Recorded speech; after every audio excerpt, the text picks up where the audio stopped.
शुरुआत के 6 महीने तक उसको पानी भी नहीं पीना होता है, सिर्फ और सिर्फ मिल्क के ऊपर डिपेंडेंट होता है वो। मिल्क में कुछ प्रोटीन पाई जाती है, केसीन है। वैसे जैसे बच्चा बड़ा होता है after the age of 6 months ये उसके अंदर से खत्म हो जाता है। तो हम लोगों में भी बचपन में पाया जाता था, अभी नहीं। ऐसे ही काफ में भी पाया जाता है, काफ, ठीक है। रेनिन की बात करें तो it is a kind of hormone, ठीक है। ये एक टाइप का हार्मोन होता है, इसके फंक्शन के बारे में आपको जानने की जरूरत भी नहीं। Okay, good evening to all of you, ठीक है। थोड़ा सा वेट कर लेते हैं, थोड़ा सा वेट कर लेते हैं बाकी लोगों के आ जाने का।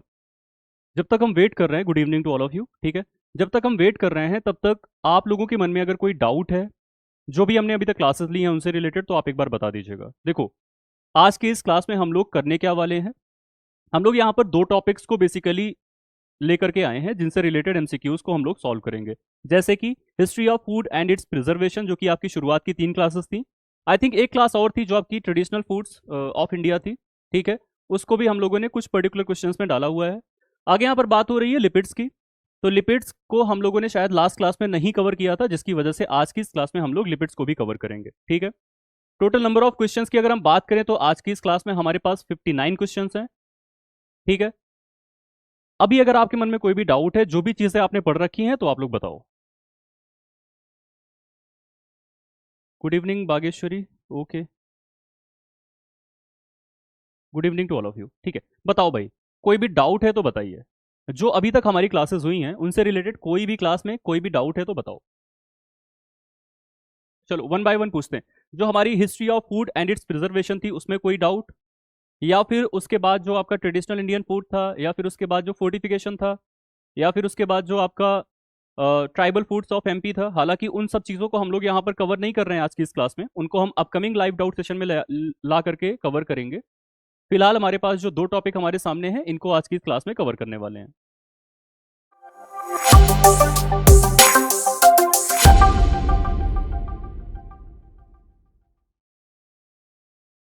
रैमनोज के रिगार्डिंग है सर, हाँ क्या है रैमनोज के रिगार्डिंग रिगार्डिंग आपका क्वेश्चन जो भी है। How can I approach food constituents. देखो, फूड कॉन्स्टिट्यूएंट्स जो है आपको लगातार क्लासेस करते रहना है, जो भी हमने क्लासेस दे रखी हैं आपको उनको लगातार करते रहना है one by one. I think आपके पास अभी तक टोटल 10 क्लासेस गई हैं, तो उनको पहले आप कवर कर लो, जिसमें से कि हम लोगों ने मैक्रो न्यूट्रिएंट को कवर कर रखा है, that is carbohydrate, protein as well as lipids, ठीक है।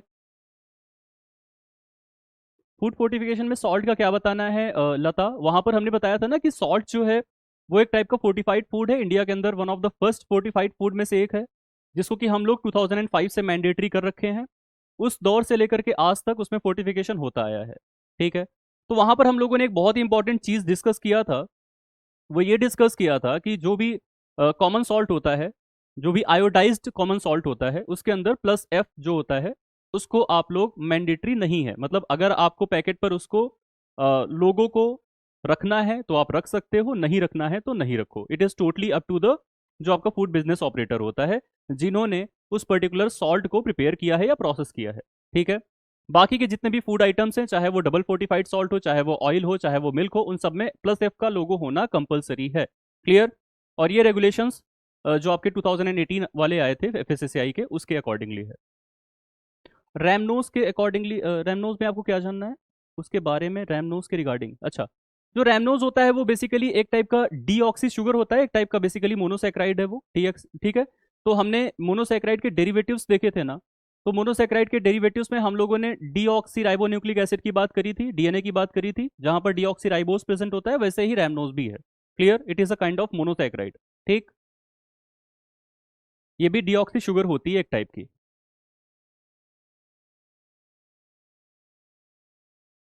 जो पीडीएफ से नोट्स बना रहे हैं वो सफिशियंट है ना, जी हाँ बिल्कुल सफिशियंट है। अभी आप शॉर्ट नोट्स बनाइएगा, क्योंकि पीडीएफ एज इट इज आपके पास ई बुक के फॉर्म में, कंपाइल्ड फॉर्म में मिल जाएगी, ठीक है। केमिस्ट्री को पढ़े 8 साल हो गए, it's been difficult to recall chemistry is NCERT good. जी नहीं, आपको केमिस्ट्री पढ़ना ही नहीं है भाई साहब। अनुज जी, आपको केमिस्ट्री नहीं पढ़ना है, आपको पढ़ना क्या है, आपको बेसिकली फूड फूड केमिस्ट्री का पॉइंट ऑफ व्यू यहाँ पर पढ़ना है। फूड कॉन्स्टिट्यूएंट नाम का एक आपका टॉपिक है, जिसके अंदर आपको carbohydrate, protein, fats, vitamin as well as minerals के बारे में पढ़ना होता है। तो यहाँ पर केमिस्ट्री नहीं है, केमिस्ट्री इज डिफरेंट, ठीक है, वो अलग चीज होती है। मतलब बेसिकली आपके सिलेबस में कहीं पर भी ये नहीं लिखा है कि आपको केमिस्ट्री पढ़ना है, आपको food chemistry point of view से कुछ पर्टिकुलर टॉपिक्स को पढ़ना है, ठीक है। जीआई टैग जो फूड प्रोडक्ट में दिए गए हैं उसकी लिस्ट भी प्रोवाइड करवा दीजिए। जीआई टैग मैंने तो नहीं दिया है, आई थिंक एग्रीकल्चर में आपको मिला होगा। Hemant, is alpha carbon and chiral carbon the same thing? जी हाँ, अल्फा कार्बन और कायरल कार्बन सेम थिंग होता है। ऐसा कार्बन जिसके पास जितने भी अलग अलग बॉन्ड्स अटैच्ड हैं, अगर वो डिफरेंट ग्रुप से अटैच्ड हैं या डिफरेंट एटम से अटैच्ड हैं, तो उसको हम लोग अल्फा कार्बन कहते हैं। इसी को हम लोग कायरल कार्बन के नाम से भी जानते हैं। Clear? What is the correct full form of RDA? Recommended daily allowance or recommended dietary? It is recommended dietary allowances. Yashasvi, okay. Recommended dietary allowances, एक दिन में आपको कितना कोई भी चीज को खाना होता है, that is RDA of that particular nutrient. ठीक है। एग्जाम्पल ऑफ एंटीऑक्सीडेंट में अगर आप नेचुरल एंटीऑक्सीडेंट को देखोगे आशा, तो यहाँ पर विटामिन ई होता है, विटामिन सी होता है, और अगर कुछ मिनरल्स की बात करें तो सेलेनियम होता है। और अगर हम आर्टिफिशियल एंटीऑक्सीडेंट की बात करेंगे तो ब्यूटाइलेटेड हाइड्रोक्सी एनिसॉल है, ब्यूटाइलेटेड हाइड्रोक्सी टोल्यूइन है, प्रोपाइल गैलेट है, टीबीएचक्यू है। ठीक है, ये सारे के सारे जो आपके होते हैं ये आर्टिफिशियल एंटीऑक्सीडेंट की कैटेगरी में आ जाते हैं। ठीक है। Time duration of blanching, Preeti, it depends on the food. ठीक है, पर्टिकुलर फूड जो कि आप ब्लांच कर रहे हो उसके ऊपर डिपेंड करता है कि कितना टाइम ड्यूरेशन होगा। हालांकि ज्यादा देर तक डिप नहीं किया जाता है, फॉर सम सेकेंड्स। ठीक है, उसको डिप करके फिर निकाल लिया जाता है ताकि वो कुक ना होने पाए, उसमें बिल्कुल भी कुकिंग जैसा चीज ना हो जाए। ठीक है, क्योंकि हमारा जो मुख्य मकसद है ब्लांचिंग करने का वो ये है कि हम एंजाइम्स को बेसिकली इनएक्टिव कर दें, जो कि आपके पॉलीफिनॉल ऑक्सीडेज होते हैं। ठीक है, तो it depends upon the food item that you are trying to blanch. ठीक है। ओसा जोन्स कुछ पर्टिकुलर केमिकल्स होते हैं जो कि फॉर्म होते हैं। ठीक है, अगर हम बात करें डिफरेंट काइंड ऑफ जो रिएक्शंस होती हैं, ठीक है, हमने बात किया था आई थिंक इसको कैरेमलाइजेशन के दौरान, जहां पर ओसा जोन का फॉर्मेशन होता है। ठीक। GI tag awarded Indian food के बारे में बता दीजिए। अच्छा, जोग्राफिकल इंडिकेशन मैं बात कर लूंगा, हो सकता है एग्रीकल्चर वाले सर आपको पढ़ाएं इसके बारे में। ठीक है, अगर आपको चाहिए तो उसके बारे में हम लोग नोट्स ट्राई करेंगे प्रोवाइड कराने की। इस सेकेंडरी स्ट्रक्चर है ओनली हाइड्रोजन बॉन्डिंग और peptide bond with hydrogen bonding. भाई पेप्टाइड बॉन्ड तो रहेगा ही रहेगा ना, पेप्टाइड बॉन्ड नहीं रहेगा तो प्रोटीन कैसा हुआ फिर वो? ठीक है, एमिनो एसिड जो आपस में कनेक्टेड हैं, खुशी, ठीक है, एमिनो एसिड आपस में कनेक्ट होंगे तो जाहिर सी बात है पेप्टाइड बॉन्ड के ही थ्रू कनेक्ट होंगे। उसके साथ साथ हाइड्रोजन बॉन्ड का भी फॉर्मेशन देखने को मिलता है। तो अल्फा हेलिक्स और बीटा प्लेटेड शीट कैसे बनती है? बाई हाइड्रोजन बॉन्ड फॉर्मेशन, ये आपने देखा। पेप्टाइड बॉन्ड तो रहेगा ही रहेगा, वो तो प्राइमरी में भी है, सेकेंडरी में भी है, टर्शरी में भी है, क्वार्टरनरी में भी है। पेप्टाइड बॉन्ड तो रहेगा ही रहेगा। ठीक है। Difference between rennin and renin, देखो इसको तो ऐसे मैं बता भी नहीं सकता हूँ, मतलब ऐसे बोल करके। ठीक है, इसको आपको लिख करके बताना पड़ेगा। देखो, ये है एक टाइप का रेनिन, ठीक है, सिंगल एन वाला, और ये है दूसरा रेनिन जो कि आप पूछ रहे हो। ठीक है, it is a kind of enzyme. ठीक है, ये क्या होता है? ये एंजाइम होता है जो कि क्या करता है, प्रोटीन को डाइजेस्ट करने का काम करता है बेसिकली। ठीक है, कहां पर पाया जाता है? ये जो छोटे बच्चे होते हैं ना, इन्फेंट्स, इनके स्टमक के अंदर पाया जाता है। ठीक है, तो छोटे बच्चे के अंदर क्यों पाया जा रहा है? छोटा बच्चा डिपेंडेंट होता है मिल्क के ऊपर। शुरुआत के 6 महीने तक उसको पानी भी नहीं पीना होता है, सिर्फ और सिर्फ मिल्क के ऊपर डिपेंडेंट होता है वो। मिल्क में कुछ प्रोटीन पाई जाती है, केसीन है, वे प्रोटीन है, उनको डाइजेस्ट करना होगा। उनको डाइजेस्ट करने के लिए उसके स्टमक के अंदर ये पाया जाता है। जैसे जैसे बच्चा बड़ा होता है, after the age of 6 months, ये उसके अंदर से खत्म हो जाता है। तो हम लोगों में भी बचपन में पाया जाता था, अभी नहीं।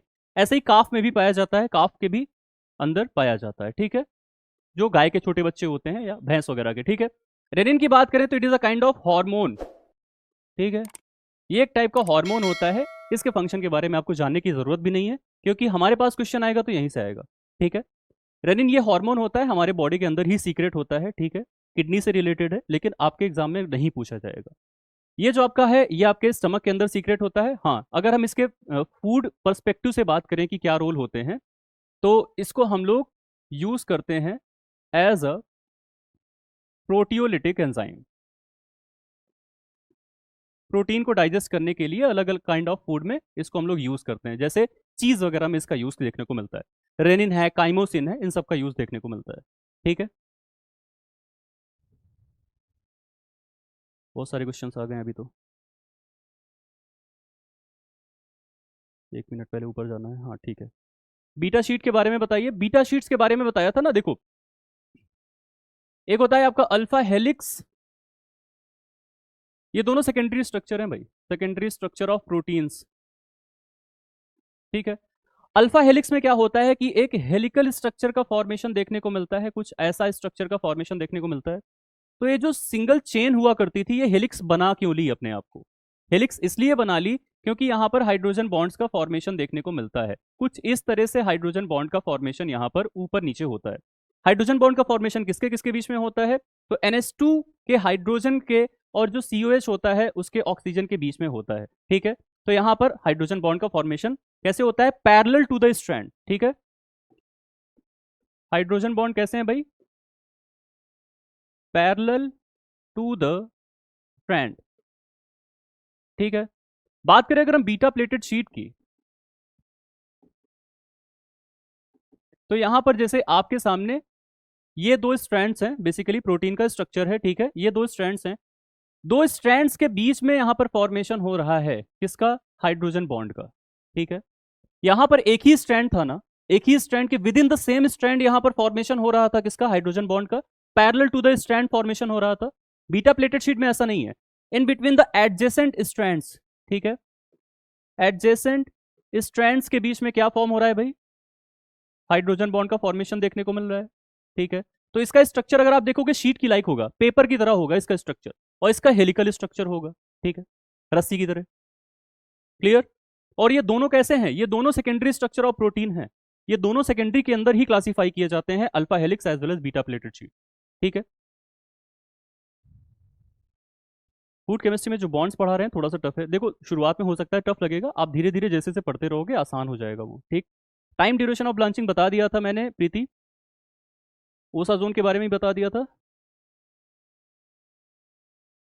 Cholesterol, good cholesterol, bad cholesterol, SDC LDC नहीं, SDC LDC नहीं होता है। देखो ये SDL और LDL होता है। देखो कई टाइप के होते हैं, एक होता है आपका काइलोमाइक्रोन। ठीक है।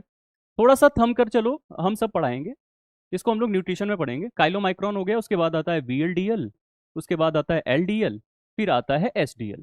ठीक है। VLDL और LDL ये बैड कोलेस्ट्रॉल होते हैं। ठीक है। क्यों बैड कोलेस्ट्रॉल होते हैं? क्योंकि इनकी डेंसिटी बड़ी कम होती है। जिस चीज की डेंसिटी कम है ना, वो आपके ब्लड वेसल्स में जाकर के एक्यूमुलेट बड़ी आसानी से हो जाते हैं।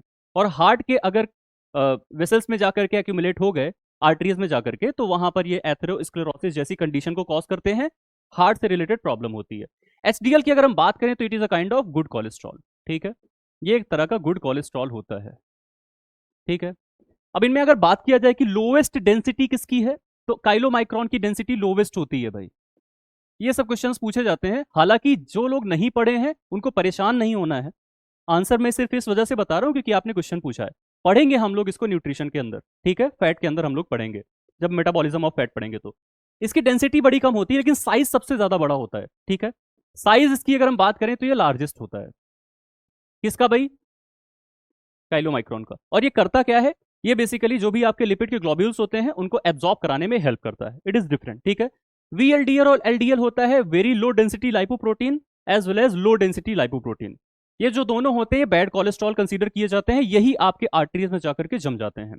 HDL is considered as good cholesterol, ये आपके आर्टरीज में नहीं जमता। और ये करता क्या है? ये VLDL को LDL को पास ऑन कराने का काम करता है कि आपकी बॉडी से बाहर निकल जाए।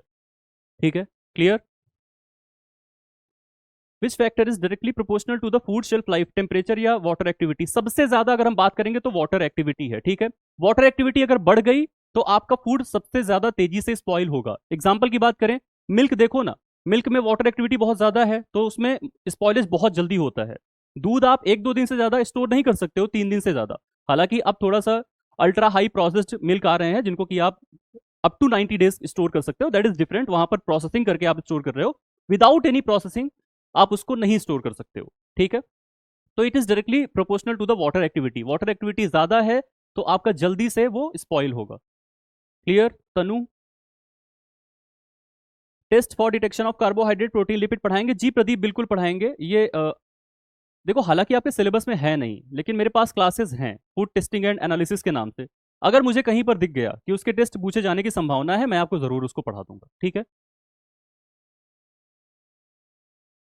म्यूटा रोटेशन क्या होता है कृष्णा? देखिए म्यूटा रोटेशन का मतलब होता है कि जब कोई भी साइक्लिक स्ट्रक्चर को आप पानी के अंदर डाल करके घोलते हो, ठीक है, तो वो अपने स्ट्रेट स्ट्रक्चर में कन्वर्ट हो जाता है। भाई दो टाइप के ही स्ट्रक्चर होते हैं, या तो वो स्ट्रेट चेन स्ट्रक्चर होता है या तो वो साइक्लिक स्ट्रक्चर होता है।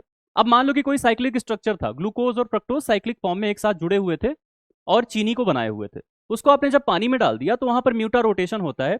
पहले तो स्ट्रेट फॉर्म में कन्वर्ट होता है, फिर वो अपना orientation around the anomeric carbon change कर लेता है। जैसे पहले अगर वो अल्फा था तो वहां पर जाने के बाद बीटा बन जाता है। समझ रहे हो ना? तो इसी को हम लोग म्यूटा रोटेशन के नाम से जानते हैं। क्लियर? टोमेटो ब्लांच नहीं किया जाता है, देन उसके पील निकालने के लिए वाटर में डीप, उसको क्या बोलेंगे? उसको बेसिकली बॉइलिंग बोल सकते हैं हम लोग, ठीक है। बॉइलिंग तो नहीं बोलेंगे, बट उसको ब्लांच नहीं करते हैं, ये आप सही कह रहे हो। उसको सॉफ्ट करने के लिए, ऊपर की टिश्यू को सॉफ्ट करने के लिए, ताकि आराम से उसको हम पील ऑफ कर लें। ये प्यूरी बनाने के दौरान ऐसा किया जाता है, या तो केचप बनाने के लिए किया जाता है। ठीक है। सब्स्टिट्यूट ऑफ रेनिन, काइमोसिन बताया था अभी। रेनिन की जगह आप काइमोसिन का यूज कर सकते हो अगर आपको प्रोटीन को कोगुलेट कराना है तो। ओमेगा 3 और ओमेगा 6 में example carbon number double bond सारे इंपॉर्टेंट है अंशु। ठीक है, सारी चीजें इंपॉर्टेंट है भाई, हर जगह से क्वेश्चन आया है। ठीक है, कौन से नंबर के कार्बन पर डबल बॉन्ड होता है। ठीक है, इसके अलावा पूछा हुआ है कि एग्जाम्पल्स क्या क्या होते हैं। इसके अलावा पूछा है नंबर ऑफ डबल बॉन्ड्स कितने होते हैं, कौन सा ओमेगा 3 है, कौन सा 6 है, कौन सा 9 है। हर तरह के क्वेश्चन पूछे हुए हैं। तो उस क्लास को आप लोग बिल्कुल बहुत ही ध्यान दे करके देखना। ठीक है, बहुत ही अटेंशन के साथ। Disulphide bond bond are not present in beta sheet. नहीं, बीटा शीट में नहीं होता है, बीटा और अल्फा दोनों में नहीं होता है डाइसल्फाइड लिंकेज। आपके टर्शरी स्ट्रक्चर से उसकी शुरुआत होती है ना डाइसल्फाइड लिंकेज की। ठीक है, जो भी आपका ट्विस्टिंग हो रहा था, बेंडिंग हो रहा था, तो उसके लिए कुछ नए बॉन्ड बने थे ना, तो वो हमारे डाइसल्फाइड बॉन्ड हो जाते हैं। क्लियर? क्वाटरनरी में भी होगा, टर्शरी में भी होगा। इंपॉर्टेंट मोनोसैकेराइड में गैलेक्टोज बता दीजिए। गैलेक्टोज के बारे में क्या जानना है आपको? देखिए, गैलेक्टोज एक टाइप का ऐसा मोनोसैकेराइड होता है जिसका फॉर्मूला और स्ट्रक्चर जो होता है एकदम सिमिलर होता है लगभग ग्लूकोज से। बस अंतर वहां पर ये होता है कि C4 जो होता है, कार्बन नंबर 4, उस पर जो OH का ओरिएंटेशन है वो डिफरेंट साइड में होता है दोनों में। ठीक है, गैलेक्टोज जो होता है वो नेचुरली फ्री फॉर्म में एग्जिस्ट नहीं करता है, जहां पर भी पाया जाएगा कंबाइंड स्टेट में पाया जाएगा। या तो डाइसैकेराइड जैसे कि लैक्टोज में ग्लूकोज और गैलेक्टोज होता है, या तो ट्राइसैकेराइड रेफिनोज, या टेट्रासैकेराइड स्टैकायोज, या तो वर्बेस्कोस पेंटासैकेराइड, ऐसे आपको देखने को मिलेगा। वो फ्री फॉर्म में कहीं नहीं पाया जाता ग्लूकोज वगैरह की तरह। ठीक है, यूनिट वाइज एमसीक्यूज मिल सकते हैं, मिल रहे हैं आपको। आपको क्लास वाइज एमसीक्यू मिल रहे हैं भाई, हर एक क्लास के 10 क्वेश्चन हैं। आपके क्वेश्चन ऊपर चले गए भाई, बताया है अभी आपके क्वेश्चन। क्या ऑर्गेनिक को रिवाइज किया जा सकता है? भाई, केमिस्ट्री नहीं है आपके सिलेबस में, केमिस्ट्री नहीं है ये, फूड कॉन्स्टिट्यूएंट है, फूड केमिस्ट्री है। आप केमिस्ट्री मत सोचो इसको, ये केमिस्ट्री है ही नहीं बिल्कुल भी। डिफरेंस बिटवीन डेक्सट्रिन एंड डेक्सट्रैन, देखो डेक्सट्रिन जो होता है वो एक टाइप का होमोपॉलीसैकेराइड होता है, और डेक्सट्रिन जो होता है ये एक टाइप का, जब स्टार्च को आप रोस्ट करते हो ना तो उसकी पार्शियल हाइड्रोलिसिस होती है, तो वहां पर जो प्रोडक्ट बनता है हल्का सा ब्राउनिश कलर का, उसको हम लोग डेक्सट्रिन बोलते हैं। And dextrin is a kind of homopolysaccharide, it is different thing. ठीक है, क्या प्रोसेसिंग होती है मिल्क में? मिल्क में जैसे कि हम लोग कर्ड बनाते हैं, या फिर हम मिल्क से चीज बनाते हैं, तो उसमें हम लोग रेनिन का यूज करते हैं, उसको आई थिंक आप पूछ रहे हो। ठीक है, हाँ, galactose and glucose are epimers.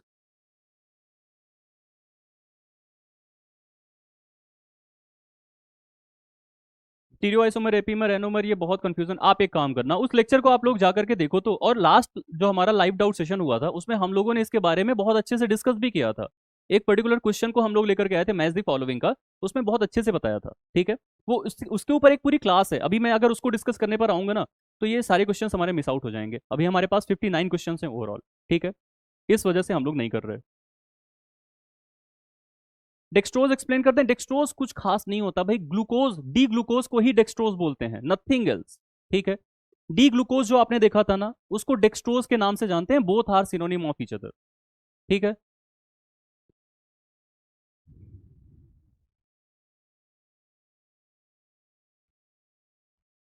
ठीक है, हाँ हाँ, ये आपने बिल्कुल सही बोला अर्जुन। आप लोग क्लास देख करके आओ, एक बार आप क्लास देखो सही।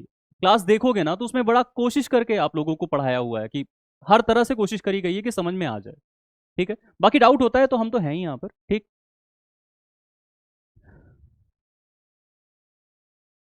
बताया है आशा, आपका ये जो क्वेश्चन है उसको क्लास नंबर 10 लिपिड में अगर आप जा करके देखोगे तो एक एक सोर्स बताया है, एक एक पर्टिकुलर ओमेगा 3 का भी, ओमेगा 6 का भी, ओमेगा 9 का भी। 3 में बताया है कि जो आपका ओलिक एसिड होता है वो कैसे ऑलिवाइट के अंदर प्रेजेंट होता है, ऐसे ही 6 का बताया है, ऐसे ही 9 का बताया है, सबके सोर्सेज के बारे में बताया है भाई। आप एक बार जा करके देखो तो सही, क्लासेस आप देखो बस एक बार, ठीक है। रेट्रोग्रेडेशन में अमाइलोज और माइलोपेक्टिन दोनों रीअरेंज होते हैं क्या? जी हाँ, दोनों रीअरेंज होते हैं, ठीक है। रीअरेंजमेंट बेसिकली वहां पर जो बॉन्ड्स होते हैं, जो हाइड्रोजन बॉन्ड्स होते हैं, उनका रीएसोसिएशन होता है, ठीक है। जो डिसोसिएट हो गए थे जिलेटिनाइजेशन के दौरान, जब उसको ठंडा करोगे तो रीएसोसिएट होंगे, ठीक है। ट्रांसक्रिप्शन क्या है? ट्रांसक्रिप्शन बेसिकली प्रोसेस होती है जिसमें कि डीएनए से कन्वर्ट होता है आरएनए, ठीक है। ट्रांसक्रिप्शन कहाँ पढ़ा दिया मैंने? ट्रांसक्रिप्शन कहाँ पढ़ाया आरती? ठीक है, चलो क्वेश्चंस पर आते हैं अब डायरेक्टली। देखो, हमारे सामने जो भी क्वेश्चंस रहेंगे उसमें ऊपर की तरफ इंग्लिश में लिखा हुआ रहेगा, नीचे की तरफ हिंदी में लिखा हुआ रहेगा। हो सकता है कि हिंदी ट्रांसलेशन में कहीं पर कुछ प्रॉब्लम्स हो, तो उसको हम लोग देखते रहेंगे लगातार, ठीक है। और जहां पर प्रॉब्लम्स होंगी उसको करेक्ट करते हुए चलेंगे। पहला क्वेश्चन आपके सामने है, प्रोटीन में बताया था, अच्छा। तो डीएनए से ट्रांसक्रिप्शन होता है तो आरएनए बनता है एमआरएनए, एमआरएनए से फिर बनता है प्रोटीन, ये मैंने बताया होगा, सिंपल सी चीज है, ठीक है। उसमें डीप में मत जाना, बस मैंने इसलिए बता दिया था कि कैसे प्रोटीन की सिंथेसिस होती है, बस दैट्स इट। बाकी वो चीज आपसे पूछी नहीं जाएगी, वो बायोलॉजी का पार्ट हो जाता है ना, ठीक है। ठीक है, देखो यहां पर क्वेश्चन पूछ रहा है, who is credited with the development of Canning process? Canning की प्रोसेस जो थी उसके लिए किसको क्रेडिट दिया जाता है, किसने बेसिकली इन्वेंट किया कैनिंग को? Options are Louis Pasteur, Clarence Birdseye, Nicolas Appert या नेपोलियन बोनापार्ट, ठीक है। कैनिंग प्रक्रिया के विकास का श्रेय किसे दिया जाता है? ऑप्शंस आर सेम, ठीक है। पहली चीज, जितने भी लोग अभी यहां पर प्रेजेंट हो, ठीक है, कोई भी लाइव छोड़ करके नहीं जाएगा अनलेस एंड अनटिल हम सारे क्वेश्चंस को कर लेते हैं, ठीक। कोई भी छोड़ करके नहीं जाएगा, बहुत इंपॉर्टेंट क्वेश्चंस हैं, अगर आपने मिस किया तो हो सकता है कि ऐसे क्वेश्चंस आपके एग्जाम में पूछे जाएं और आप ना कर पाओ, ठीक है। तो अगर आप आ गए हो तो बने रहना, वेरी गुड प्रिंस, ठीक है। 1809 में यहां पर निकोलस एपर्ट ने क्या किया था भाई? कैनिंग प्रोसेस का इन्वेंशन किया था, ठीक है। कैनिंग जो होती है, इसी वजह से इसको हम लोग क्या बोलते हैं? एपर्टाइजेशन के नाम से भी जानते हैं, क्योंकि निकोलस एपर्ट नाम था ना इनका, तो इस वजह से कैनिंग को हम लोग एक और नाम से जानते हैं, क्या नाम है भाई? एपर्टाइजेशन, ठीक है। क्लियर, ये एपर्टाइजेशन के नाम से भी जाना जाता है। बात करें अगर हम लुई पास्चर की, तो उन्होंने दो इन्वेंशंस किए थे। आप जल्दी से बताओ कि कौन कौन सी डिस्कवरीज लुई पास्चर ने किया था, इसके बारे में भी हम लोगों ने हिस्ट्री ऑफ फूड के लेक्चर में पढ़ रखा है, ठीक है। क्लियरेंस बर्ड्स आई का भी बताना आप लोग इसके बाद। नेपोलियन का तो कोई रोल नहीं था, हालांकि इन्होंने अवार्ड दिया था निकोलस एपर्ट को, जब इन्होंने कैनिंग को, कैनिंग की जो प्रोसेस थी उसको पूरी तरह से सफल तरीके से कर लिया था, ठीक है। तो इन्होंने लगभग 12,000 फ्रैंक एज अ अवार्ड इनको दिया था। जल्दी जल्दी करना, बिकॉज दूसरी क्लास भी है और डेटा लिमिटेड है। देखो भाई, हम कोशिश तो कर सकते हैं, बट अगर आपका कोई डाउट आ गया तो आपका बिना डाउट क्लियर किए कैसे आगे बढ़ जाएंगे, ठीक है। इसी वजह से मेरी पर्टिकुलरली क्लास 2 से 2.5 घंटे की चली ही जाती है, कितना भी मैं चाह लूँ कि जल्दी से कवर हो जाए, ठीक है। वेरी गुड, सभी ने आंसर बिल्कुल सही किया है। इन्होंने दो चीजों को बताया था, पहला तो पास्चराइजेशन है जिसके लिए इनको जाना भी जाता है, और इन्हीं के नाम पे ये पूरा प्रोसेस है पास्चराइजेशन। और दूसरा इन्होंने फर्मेंटेशन में ये बताया था कि रोल कौन कौन से माइक्रो ऑर्गेनिज्म का होता है। बेसिकली साइंस ऑफ फर्मेंटेशन को इन्होंने डिस्कवर किया था लुई पास्चर ने, ठीक है। पास्चराइजेशन की प्रोसेस जो थी वो 1864 में डिस्कवर करी गई थी, इसको भी याद करके रखना, क्लियर। 1860 से शुरू किया था एक्सपेरिमेंट, 1864 में पूरी तरह से पास्चराइजेशन पर काम करके एंड कर दिया था। बर्ड्स आई का बताइए भाई। वेरी गुड, क्विक फ्रीजिंग, ठीक है। क्विक फ्रीजिंग के लिए बर्ड्स आई का कंट्रीब्यूशन है यहाँ पर, ठीक है। क्लियरेंस बर्ड्स आई क्विक फ्रीजिंग के लिए, ठीक है।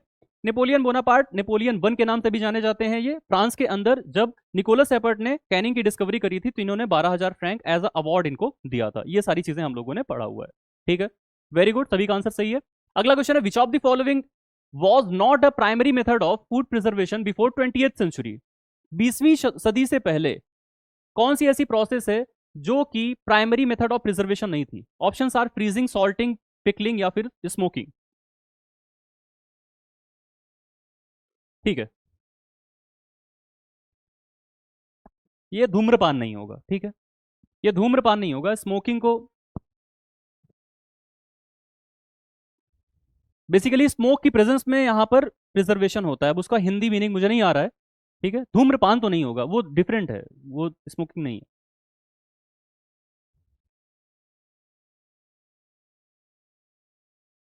ये स्मोकिंग ही लिख लो ऐसे ही। यही होता है, थोड़ा प्रॉब्लम होती है ट्रांसलेशन में। ठीक है भाई, तो आप सभी ने पढ़ रखा होगा इसको। धुआं देना, ठीक है, धुआं देना हो सकता है, धुएं की प्रेजेंस में किसी को प्रिजर्व करना, किसी भी फूड आइटम को।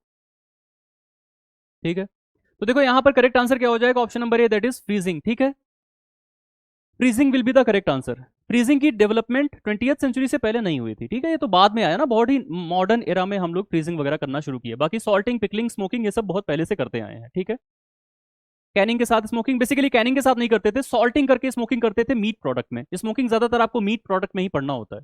ठीक है, और सॉल्टिंग भी जब आप पढ़ते हो तो फिश वगैरह में सबसे ज्यादा देखने को मिलता है सॉल्टिंग। क्लियर, धुआं बोलते हैं, ठीक, धुआं ही लिख देंगे यहाँ, धुआं ही समझ लेना आप। ठीक है, अगला क्वेश्चन है, which ancient civilization developed soya sauce fermentation technique. Soya sauce जो आप खाते हो चाउमीन वगैरह के अंदर डाल करके, ब्लैक कलर का सॉस होता है, उसको खाते हो, इसका डेवलपमेंट सबसे पहले कौन सी सिविलाइजेशन में देखने को मिला था? Indus valley civilisation, Egyptian civilisation, Chinese या फिर मेसोपोटामियन?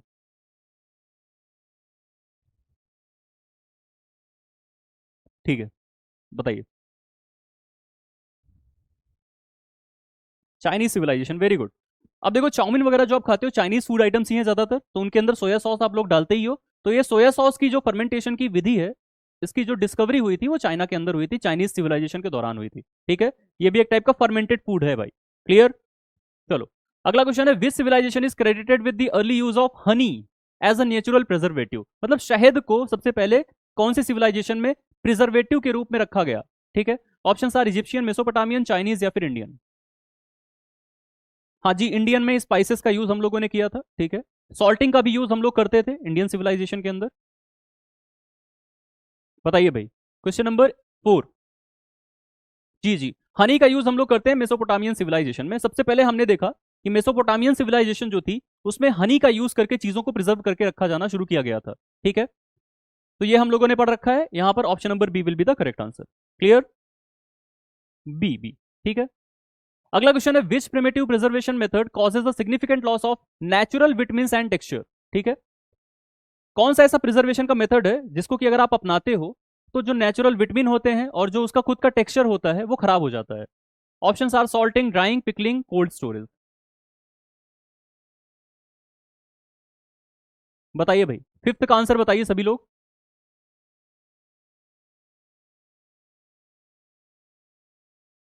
नेचुरल विटामिन्स और टेक्सचर कहां पर लॉस होते हैं भाई, कौन से पर्टिकुलर मेथड के अंदर? जी, option number B will be the correct answer, drying में ना। ड्राइंग में आपके जो विटामिन वगैरह हैं वो लॉस हो जाते हैं, क्योंकि आप ड्राई कर रहे हो, हीट ट्रीटमेंट दे रहे हो। ज्यादातर विटामिन जो आपके हीट अनस्टेबल होते हैं वो लॉस हो जाएंगे, जैसे आपका vitamin B complex, vitamin C, ये ड्राइंग के दौरान खत्म हो जाता है। ठीक है, और आपका टेक्सचर भी उसमें से खराब हो जाता है। पहले जो टेक्सचर बढ़िया हुआ करता था, मॉइस्चर के साथ था, अब वो सूखने के बाद टेक्सचर बदल जाता है। ठीक है,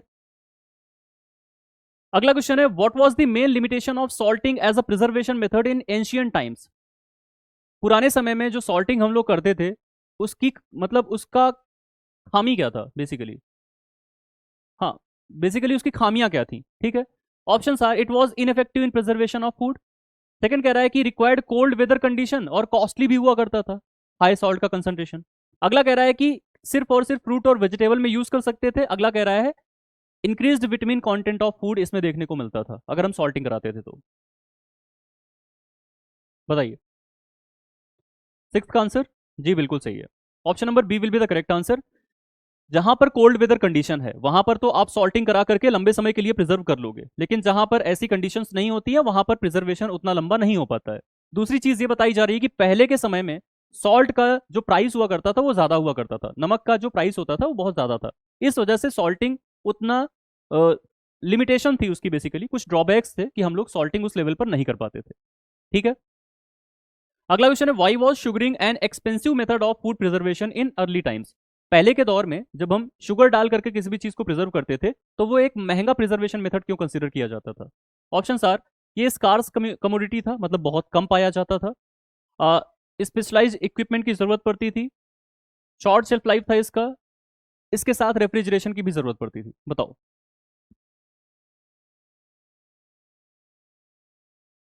बताइए भाई। जी, option number A will be the correct answer. Sugar was a scarce commodity. आज के समय में जैसे कि सबके घरों में शुगर देखने को मिल रही है, पहले प्राचीन काल में इतना आसानी से नहीं अवेलेबल था, ठीक है, क्योंकि उतनी अच्छे से प्रोसेसिंग नहीं हो पाती थी गन्ने की। क्लियर। चलो अगला है, which of the following is oldest known form of food preservation. भाई ये क्वेश्चन पूछा गया है, ठीक है, ये कहीं का प्रीवियस ईयर क्वेश्चन है, ठीक है, और ये पूछा हुआ क्वेश्चन है। सबसे पुराना तरीका क्या था फूड को प्रिजर्व करने का? Options are freezing, drying, canning या फिर पास्चराइजेशन। बहुत इंपॉर्टेंट क्वेश्चन है और ये पूछा भी गया है, ठीक है। सबसे पुराना तरीका जी। जी बिल्कुल सही है, option number B will be the correct answer. Drying is the oldest technique of food preservation, ठीक है। ड्राइंग भैया, ड्राइंग बहुत पुरानी तकनीकी है। पढ़ा था ना हमने कि लगभग आज से 3,000 साल पहले हम लोग ड्राइंग किया करते थे, ठीक है। तो बहुत पुरानी तकनीकी है। सोलर ड्राइंग करते थे, सन के थ्रू ड्राई करते थे। कैनिंग तो 1809 वगैरह में आया, पास्चराइजेशन 1864 में आया है, फ्रीजिंग तो 20th सेंचुरी में आई है, ठीक है। क्लियर। अगला है, which of the following statement about chilling is false. जो चिलिंग करते हैं हम लोग रेफ्रिजरेटर में डाल करके, उससे रिलेटेड स्टेटमेंट कौन सा गलत है? पहला कह रहा है कि ये फूड का जो टेम्परेचर है उसको 0 से 5 डिग्री सेल्सियस तक के बीच में रखता है। दूसरा कह रहा है कि ये माइक्रोबियल ग्रोथ को पूरी तरह से खत्म कर देता है। तीसरा कह रहा है कि ये माइक्रोबियल ग्रोथ को स्लो डाउन करता है और केमिकल डिटोरिएशन से भी बचाने का काम करता है। और फ्रोजन फूड के कंपैरिजन में जो चिल्ड फूड होते हैं उनमें रिस्क बहुत ज्यादा होता है खराब होने का, ठीक है। जी बताइए। बताइए। देखो आंसर सभी लोग करो, आंसर बहुत कम लोग कर रहे हो, सारे लोग आंसर करो यहाँ पर प्लीज। जी बिल्कुल सही है, ये स्टेटमेंट गलत है, ठीक है। गलत ही तो पूछा था हमसे, फॉल्स पूछा था ना। पूरी तरह से माइक्रोबियल ग्रोथ थोड़ी रोक देगा चिलिंग। चिलिंग करके आप पूरी तरह से माइक्रोबियल ग्रोथ नहीं रोक सकते हो, बस स्लो डाउन कर सकते हो, ठीक है। टेम्परेचर रेंज भी बिल्कुल सही बताया है, और ये भी बिल्कुल सही है कि फ्रीजिंग के कंपेरिजन में जो चिलिंग होती है उसमें सेफ्टी रिस्क ज्यादा होते हैं, ठीक है। क्लियर। अगला क्वेश्चन है, which why is rapid freezing preferred over slow freezing in food preservation. जो रैपिड फ्रीजिंग होती है उसको ज्यादा अच्छा क्यों कंसीडर किया जाता है स्लो फ्रीजिंग की कंपैरिजन में? ऑप्शन आर, रैपिड फ्रीजिंग जो होती है वो माइक्रोबियल ग्रोथ को पूरी तरह से खत्म कर देती है, या फिर ये एंजाइमेटिक एक्टिविटी को कम कर देती है, खत्म कर देती है, या फिर ये लार्ज आइस क्रिस्टल्स का फॉर्मेशन होने से बचाती है और ये टेक्सचर को भी बचाती है, या फिर ये बहुत ही तेजी से डीफ्रॉस्टिंग को अलाउ करती है। डीफ्रॉस्टिंग मतलब दोबारा से पहले जैसी कंडीशन में आना, ठीक है। तो यहां पर आपको बताना है कि कौन सा ऑप्शन सबसे ज्यादा सही है, मोस्ट एप्रोप्रिएट है, ठीक है। 10th का बताइए भाई, बताइए। आंसर सभी लोग करो, देखो लाइव इतने सारे लोग हैं लेकिन आंसर इतने कम आ रहे हैं, और जितने भी लोग लाइव आ रहे हो मैं बार बार रिपीट कर रहा हूं कि इसको छोड़ करके आप लोग मत जाना। क्लियर। बताइए भाई। चिलिंग एंड रेफ्रिजरेशन, रेफ्रिजरेशन और चिलिंग सेम है, ठीक है। चिलिंग एंड फ्रीजिंग आप पूछ सकते थे, या रेफ्रिजरेशन एंड फ्रीजिंग आप पूछ सकते थे, ठीक है। ये आपका 5 डिग्री सेल्सियस के अप्रॉक्स या 5 to 7 डिग्री सेल्सियस के अप्रॉक्स जो प्रोसेस अपनाई जाती है उसको हम रेफ्रिजरेशन या फिर चिलिंग बोलते हैं, ठीक है। लेकिन जो -18 से कम में आपका जो टेक्निक अपनाई जाती है वो फ्रीजिंग है, ठीक है। फ्रोजन फूड्स आप बनाते हो ना। क्लियर। चलो, तो यहां पर कौन सा आंसर सबसे सही होगा भाई बताओ? तो यहां पर सबसे करेक्ट आंसर है option number C, that is it prevents large ice crystal formation. बड़े बड़े आइस क्रिस्टल्स नहीं बनते हैं, छोटे आइस क्रिस्टल्स बनते हैं, और इससे हमारा जो फूड का टेक्सचर होता है वो मेंटेन रहता है। ये सारी चीजें पढ़ा रखा है आपको, और इससे रिलेटेड क्वेश्चन भी पूछ लेता है, ठीक है। यही वजह तो है जिसमें हम लोग जो मार्केट से आइसक्रीम लेकर के खाते हैं वो ज्यादा अच्छी लगती है एज कंपेयर टू जो घर में आइसक्रीम बनाते हैं। घर में आइसक्रीम बनाओगे तो बड़े लार्ज आइस क्रिस्टल्स का फॉर्मेशन हो जाएगा, टेक्सचर उतना अच्छा नहीं रहेगा। लेकिन मार्केट से जो आइसक्रीम आती है वहां पर अ, बहुत ही कम टेम्परेचर में फ्रीजिंग करते हैं, ठीक है, बहुत ही कम टेम्परेचर में, जिसकी वजह से वो जो आइसक्रीम होती है वो क्विकली फ्रोजन होती है और उसमें स्मॉल आइस क्रिस्टल का फॉर्मेशन होता है, ठीक है। रिस्क ज्यादा कैसे होता है चिलिंग में फ्रीजिंग से? अब भाई ये बताओ, आपने किसी भी चीज को फ्रीज में रख दिया है, ठीक है, तो वो चीज जल्दी खराब होगी या आपने किसी भी चीज को फ्रोजन करके रखा है? जाहिर सी बात है जो फ्रीज में रखा है वो खराब होगा ना। तो रिस्क तो है फ्रीज वाले में या चिलिंग वाले में? ठीक है। लेकिन अगर आपने फ्रोजन करके रखा है, जैसे आप मटर लाते हो ना वो मार्केट से, सफल वाली जो मटर आती हैं, ठीक है, जो ग्रीन पीस आती हैं, ग्रीन वैली वगैरह जो आती है ना, ग्रीन पीस जो फ्रोजन रहती हैं, वो देखो कितने दिनों तक चल जाती हैं, ठीक है।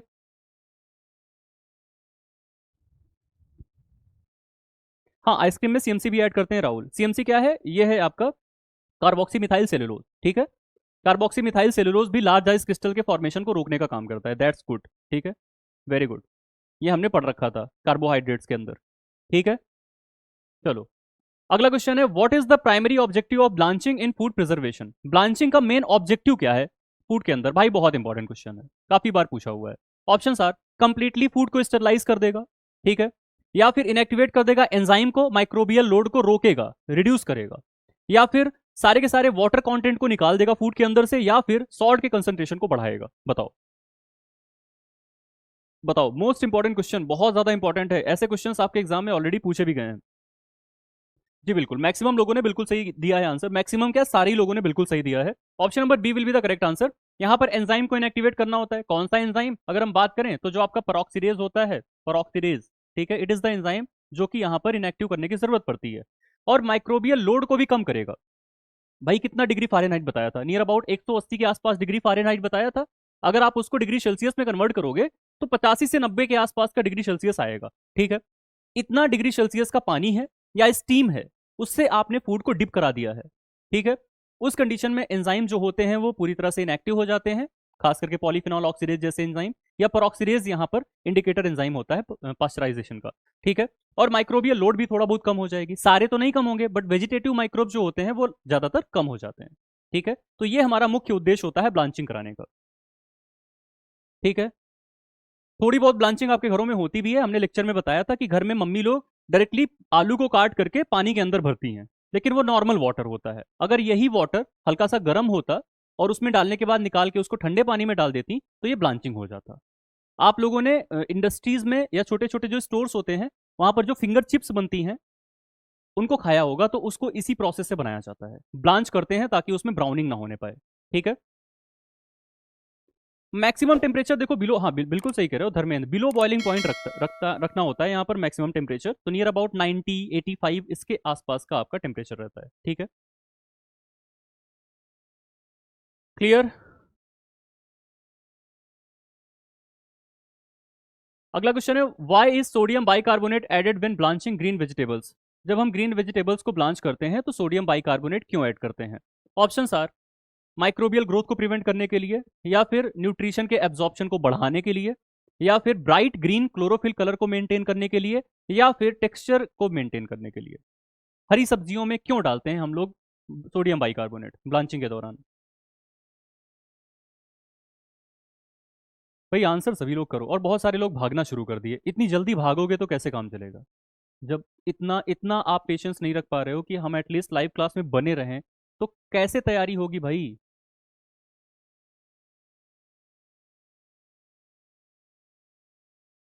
चलो, तो देखो यहाँ पर करेक्ट आंसर क्या होगा, option number C will be the correct answer. जो भी चीज जितना ज्यादा बेसिक है उतना ही ज्यादा वो जो क्लोरोफिल होता है उसके कलर को मेंटेन करके रखेगी। और जो भी वेजिटेबल्स में एसिडिटी ज्यादा है, तो एसिडिटी ज्यादा होने की वजह से वो उतना जल्दी अपने ग्रीन कलर को खत्म कर देगा, ठीक है। मतलब उसका ग्रीन कलर जो होता है वो डिस्ट्रॉय हो जाता है, क्लियर। तो यहाँ पर बताया जा रहा है कि क्लोरोफिल अगर है किसी भी सब्जी वगैरह के अंदर, उसको ब्लांच करना है, तो अगर बिना सोडियम बाइकार्बोनेट डाले आपने ब्लांच करा तो वो जो सब्जी है आपकी, जैसे कि कोई पत्ता है, तो वो डार्क हो जाता है, आपने देखा भी होगा। पालक को लेना, गर्म पानी में डाल देना, डार्क हो जाएगी पालक, ठीक है। वही अगर पानी अगर आपने सोडियम बाइकार्बोनेट डाल रखा है तब डाल के निकालोगे तो हरी ही रहेगी, ठीक है। दैट इज द डिफरेंस, जिसलिए हम लोग यहाँ पर ऐसी ब्लांचिंग को परफॉर्म कराते हैं, ठीक। अगला क्वेश्चन है, which of the following is not a benefit of blanching? Blanching का इनमें से कौन सा बेनिफिट नहीं है, फायदा नहीं है? Cleaning food and reducing surface micro organism, मतलब ब्लांचिंग जब आप करते हो तो फूड थोड़ा सा क्लीन हो जाता है और जो सरफेस के ऊपर माइक्रोब्स होते हैं वो भी कम होते हैं। दूसरा कह रहा है कि नेचुरल कलर को प्रिजर्व कर लिया जाता है ड्राइड प्रोडक्ट्स के अंदर। तीसरा कह रहा है कि कंप्लीटली एलिमिनेट हो जाते हैं माइक्रोबियल पॉपुलेशन पूरी तरह से। चौथा कह रहा है कि एंजाइम्स डिस्ट्रॉय हो जाते हैं जो कि स्पॉइलेज कॉज करते हैं। पीडीएफ फॉर्मेट वर्ड में मिल जाए तो ठीक होगा सर, आपके पेज में 4 स्लाइड्स निकल जाए। अच्छा, 4 स्लाइड्स निकालना चाहते हो आप, आगे पीछे 3 स्लाइड होगा ना, 4 स्लाइड क्यों निकलेगा भाई? मयंक देखिए, हम आपको बोल रखे हैं ना कि हम आपको क्या करेंगे, हम लास्ट में आपको ई बुक दे देंगे। ई बुक में सेम कंटेंट रहेगा, एज इट इज रहेगा, जो कि हमने पीपीटी में दे रखा है। अभी आप पीपीटी को प्रिंट कराने अगर जाते हो तो आपके ज़्यादा खर्चे आएंगे। ठीक है, इससे अच्छा है कि थोड़ा दिन वेट कर लो, जैसे ही यूनिट खत्म होगी आपको ई बुक मिल जाएगी, तब तक आप अपने शॉर्ट नोट बना सकते हो। ठीक है, ये करके देख सकते हो आप एक बार। ठीक है भाई, बताइए। देखो, यहाँ पर कह रहा है कि कौन सा बेनिफिट नहीं है, तो हमने अभी पहले भी डिस्कस किया था कि कंप्लीटली माइक्रोबियल पॉपुलेशन कहाँ पे खत्म हो जाएगी भाई, ऐसे थोड़ी खत्म हो जाती है कंप्लीटली माइक्रोबियल पॉपुलेशन। आप कोई ऑटोक्लेविंग तो करा नहीं रहे हो, स्टरलाइजेशन तो करा नहीं रहे हो। ठीक है, स्टरलाइजेशन कराते तो यहाँ पर पूरी तरह से पॉपुलेशन खत्म हो सकती थी। आप तो सिंपली ब्लांचिंग करा रहे हो ना। ठीक है, चलो आगे चलते हैं। अगला क्वेश्चन है, how do salt and sugar help in food preservation? Salt और शुगर जो होता है, नमक और चीनी, फूड को कैसे प्रिजर्व करता है? आप बताओ। ऑप्शन आर, ये वाटर एक्टिविटी को बढ़ा करके प्रिजर्व करता है फूड को, पहला ऑप्शन कह रहा है। दूसरा कह रहा है कि ये वाटर एक्टिविटी को कम कर देता है, क्योंकि वाटर के साथ जाकर के बाइंड कर लेता है। ठीक है, तीसरा ऑप्शन कह रहा है कि ये माइक्रोबियल ग्रोथ को क्या करता है, बढ़ा देता है। चौथा कह रहा है कि ये टेम्परेचर ऑफ फूड को कम कर देता है जब आप उसमें ऐड करते हो। तो बताओ इसका आंसर, बताइए। जी बिल्कुल सही है, सभी का आंसर बिल्कुल सही है। ये क्या करेगा, वाटर एक्टिविटी को कम करेगा ना। कैसे कम कर देगा भाई? किसी भी चीज में पानी प्रेजेंट है, जा करके पानी के साथ बाइंड कर लो।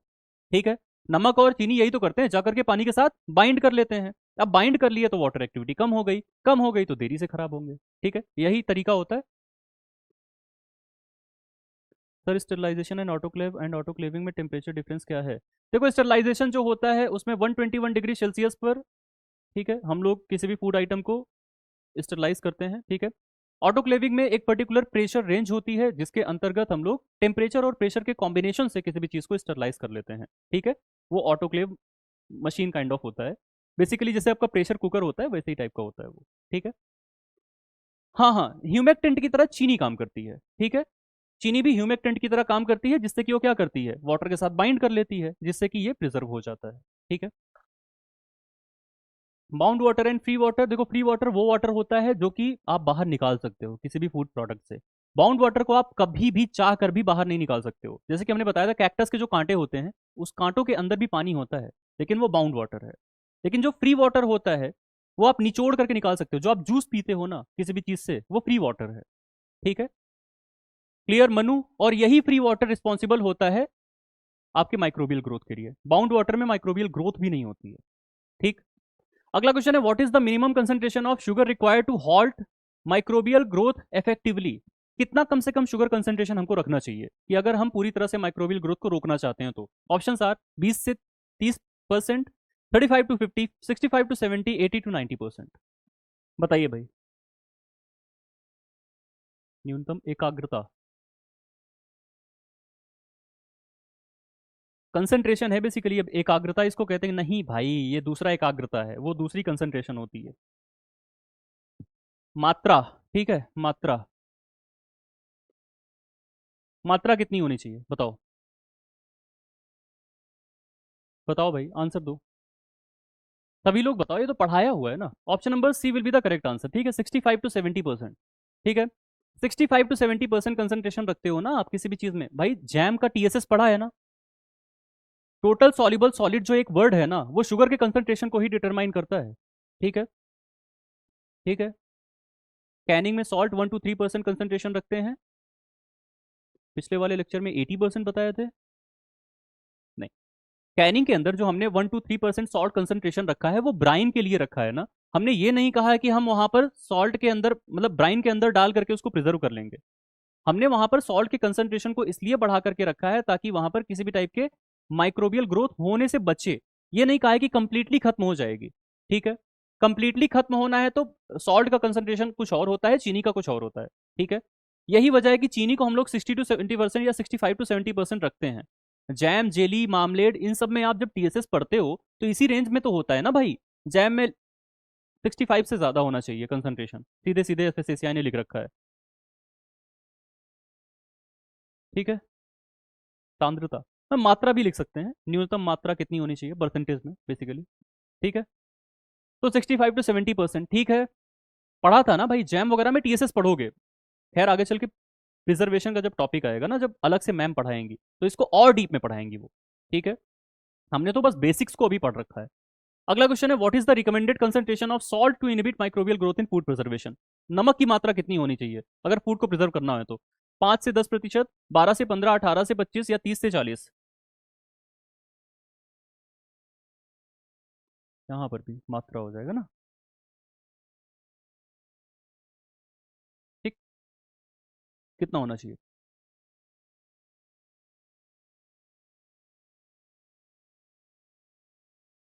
देखो भागना नहीं, ठीक है, लाइव में आए हो तो भाग मत जाना। अभी बहुत सारे क्वेश्चंस बचे हैं, 59 क्वेश्चंस टोटल हैं। बताइए भाई, सभी लोग आंसर करो। देखो, यहाँ पर करेक्ट आंसर होगा 18 to 25%। ठीक है, माइक्रोबियल ग्रोथ को एकदम से रोकना है तो हम लोग यहाँ पर क्या कर रहे हैं, सॉल्टिंग कर रहे हैं। ठीक है, सॉल्टिंग कर रहे हैं, ब्राइनिंग नहीं है ये सॉल्टिंग है भाई साहब। सॉल्टिंग समझ रहे हो ना? मछली है, मछली को प्रिजर्व करके रखना है तो नमक डाल के प्रिजर्व करते हैं ना, नमक, सीधा नमक डाल के, पाउडर नमक। ठीक है, तो उसके लिए कंसंट्रेशन की बात कर रहा है। तो 18 से 25%। It is not brining, brining is different. ठीक है, वहां पर पानी में नमक कितना होना चाहिए वो हमको बताना होता है। ठीक है, क्लियर। अगला क्वेश्चन है, which of the following acid is most commonly used in pickles and sauces. ये गलत मत करना, ये तो बहुत आसान है।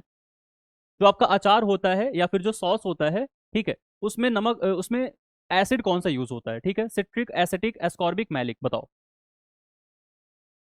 बताओ।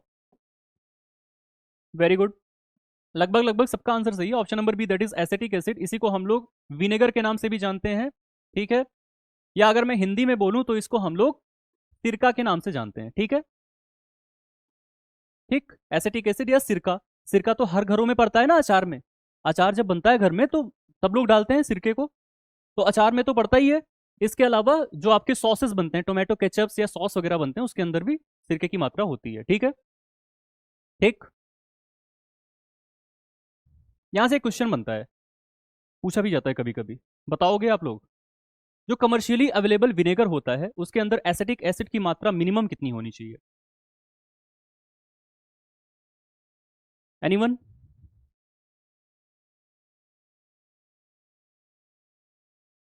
वेरी गुड, बहुत बढ़िया, पढ़े लिखे लोग हैं। हाँ, 4%, बिल्कुल सही है। ठीक है, तो जो कमर्शियली अवेलेबल विनेगर होता है, कमर्शियल विनेगर, जो आप मार्केट में ना सिरका खरीदने जाते हो, उसके अंदर मिनिमम एसिटिक एसिड ये होनी चाहिए 4%। इससे कम आप नहीं रख सकते हो। ठीक है, कमर्शियली अवेलेबल विनेगर में। ठीक है, याद रखना, पूछा हुआ क्वेश्चन है, प्रीवियस ईयर का है। आप में से जितने लोगों ने बताया है, आप में से देखा भी होगा, सॉल्व भी किया होगा इस क्वेश्चन को। ठीक है, अगला क्वेश्चन है, which chemical food preservative is commonly used in processed meat. Meat की जो प्रोसेसिंग करते हैं उसमें हम लोग कौन से पर्टिकुलर फूड प्रिजर्वेटिव का यूज करते हैं? बेंजोएट, नाइट्राइट, सॉर्बेट या फिर सल्फर डाइऑक्साइड? बताइए।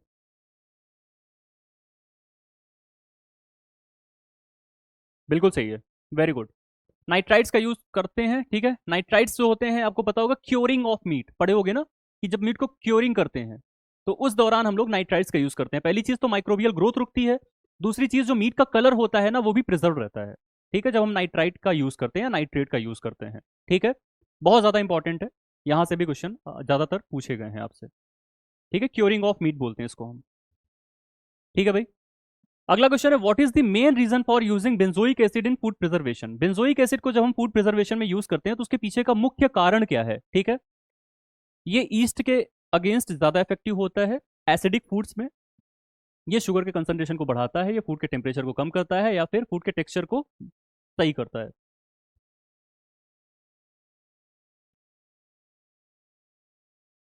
देखो, ये जो एकाग्रता है ना, इसको मात्रा कर लेना। अभी तो आप समझ ही गए होगे, 2-3 बार मैं कर चुका हूँ। ठीक है, बिल्कुल सही है, वेरी गुड, सभी का आंसर सही है। ईस्ट के अगेंस्ट ज्यादा इफेक्टिव होता है एज कंपेयर टू मोल्ड वगैरह। ठीक है, ईस्ट के अगेंस्ट ज्यादा इफेक्टिव होता है कौन सा भाई? Benzoic acid. क्लियर भाई, ये सारे क्वेश्चन पूछे गए हैं। ठीक है, एक भी क्वेश्चन को आप लोग लाइटली मत लेना। जाओगे पीवाईक्यूज खोलोगे, ऐसे क्वेश्चन आसानी से देखने को मिल जाएंगे। ठीक है, अगला क्वेश्चन है, which food preservative is non toxic and widely used in jellies, jams, syrups? कौन सा इनमें से टॉक्सिक नहीं होता है? जेली में, जैम में, सिरप में ज्यादातर यूज में लाया जाता है। Option are nitrites, benzoic acid, sorbic acid, sulphur dioxide.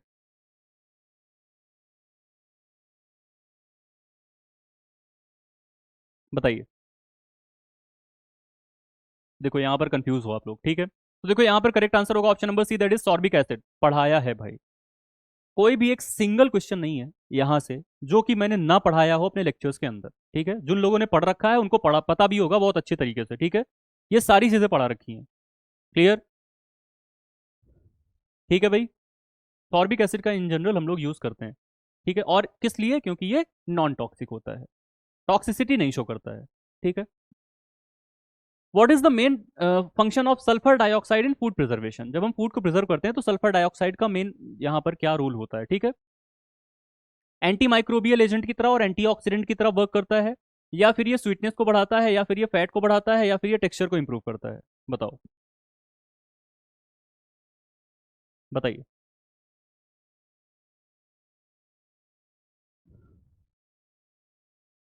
जी बिल्कुल, वेरी गुड, ठीक है। Option number A will be the correct answer. Anti microbial के साथ एंटीऑक्सीडेंट प्रॉपर्टी भी होती है। अभी आप में से किसी ने पूछा था ना कि सर एंटीऑक्सीडेंट का एग्जांपल बता दो, तो मैंने टीबीएसक्यू, बीएसटी, बीएचक्यू, पीजी ये सब बता रखा था, उसके साथ साथ इसको भी ऐड कर लेना, SO2, ठीक है। SO2 भी एज अ सिंथेटिक एंटीऑक्सीडेंट के रूप में यूज में लाया जाता है, बट इसका मेन जो यूज है वो एज अ प्रिजर्वेटिव है, ठीक है।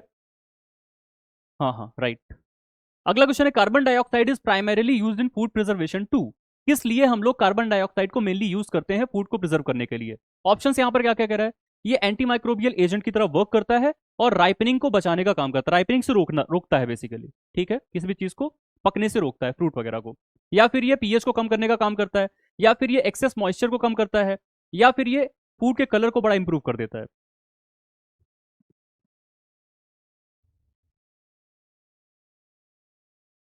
ठीक है, बताइए। बताइए भाई, आंसर सभी लोग करते रहना, और भागना नहीं है किसी को। भाग रहे हो आप लोग।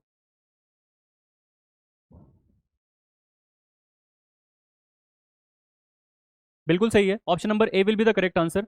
एंटी माइक्रोबियल एजेंट की तरह भी वर्क करता है और ये राइपनिंग को भी प्रिवेंट करने का काम करता है, डीले करने का काम करता है, ठीक है भाई। तो ए वाले जितने भी लोग हैं आप सभी का आंसर बिल्कुल सही है, ठीक है।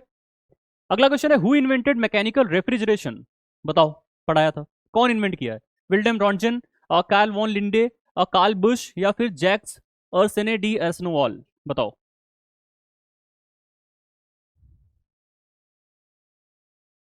पढ़ाया था ना, मैकेनिकल रेफ्रिजरेटर का किसने आविष्कार किया था?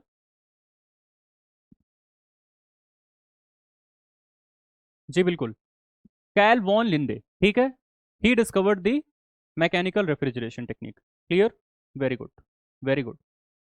अगला क्वेश्चन है, what is the primary mechanism of freeze drying in food preservation? जब आप फ्रीज ड्राइंग कराते हो, एक टाइप का ड्राइंग मेथड है, ठीक है, जैसे सोलर ड्राइंग है, जैसे टनल ड्राइंग है, वैसे ही एक फ्रीज ड्राइंग भी होता है, ठीक है।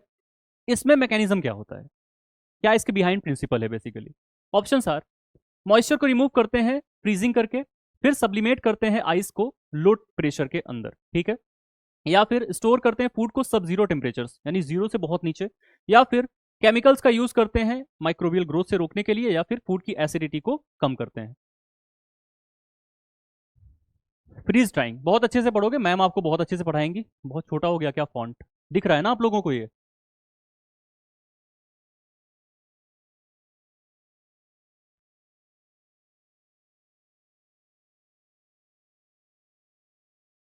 ठीक है, तो option number A will be the correct answer. Basically करते क्या है, देखो यहाँ पर ध्यान से देखना।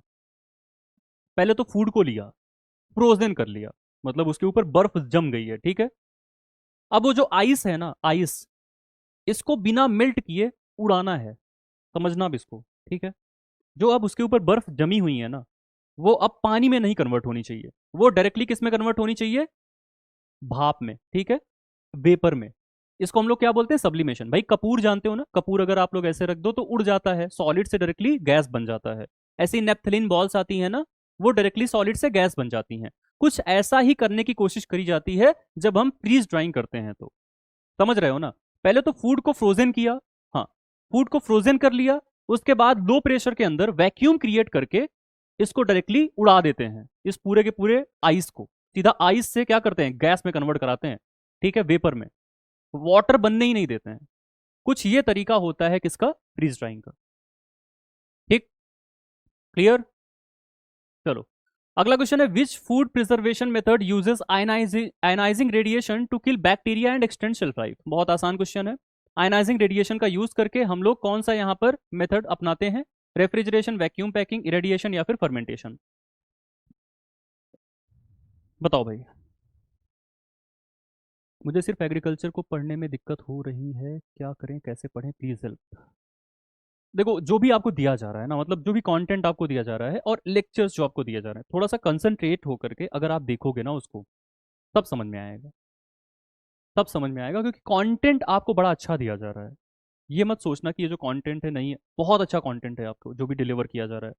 थोड़ा सा समझ लोगे, क्वेश्चंस को सॉल्व करोगे, अपने आप कॉन्फिडेंस आएगा। मे बी आपका बैकग्राउंड ना रहा हो फूड टेक्नोलॉजी का या एग्रीकल्चर का, ना रहा हो, तब भी हो सकता है दिक्कत आ रही हो, ठीक है। जी जी बिल्कुल, वेरी गुड। इरेडिएशन जिसको कि हम लोग कोल्ड पास्चराइजेशन के नाम से भी जानते हैं, ठीक है।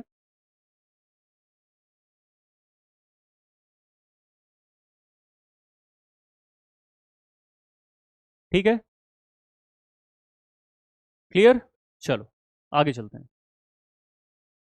अगला क्वेश्चन है, Chhattisgarh is known as rice bowl of India, which of the following dishes originate from its its state. ठीक है, ट्रेडिशनल इंडियन फूड के अंदर पढ़ा था हम लोगों ने, छत्तीसगढ़ का जो फूड है इनमें से क्या है, ठीक है। ऑप्शन आर चिला, ढोकला, जाकूटी या फिर आप पखाल, पखाला, ठीक है।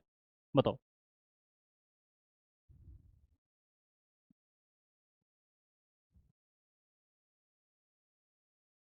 एग्रीकल्चर से ज़्यादा टफ लग रहा है फूड लॉ। इरेडिएशन में एक्सरे भी यूज़ कर सकते हैं क्या, गामा रेस के अलावा? करते हैं भाई, करते हैं, बहुत सारी रेस का इस्तेमाल होता है वहाँ पर, केवल गामा का थोड़ी होता है। इरेडिएशन होगा तो समझ में आ जाएगा, जब सॉरी पढ़ोगे तो समझ में आ जाएगा।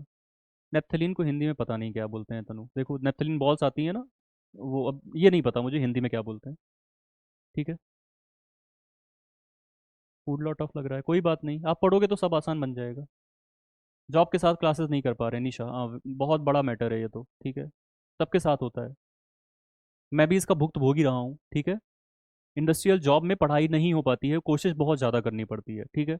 बट करो आप कोशिश, अगर आप जॉब के साथ लाइव क्लास ले रहे हो तो आप पढ़ाई भी कर सकते हो, ठीक है।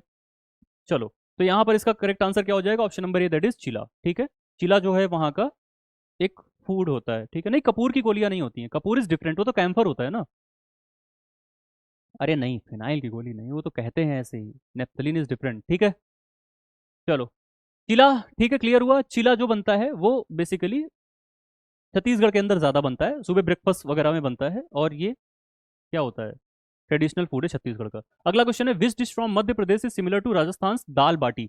दाल बाटी जो राजस्थान के अंदर बनती है, उसी तरह मध्य प्रदेश में क्या बनता है, भुट्टे का कीस, दाल बाफला, कचौड़ी, पोहा। बताओ, बताओ। एलम नहीं है, एलगम, एलगम नहीं पता मुझे। डांबर गोली, अच्छा, पता नहीं।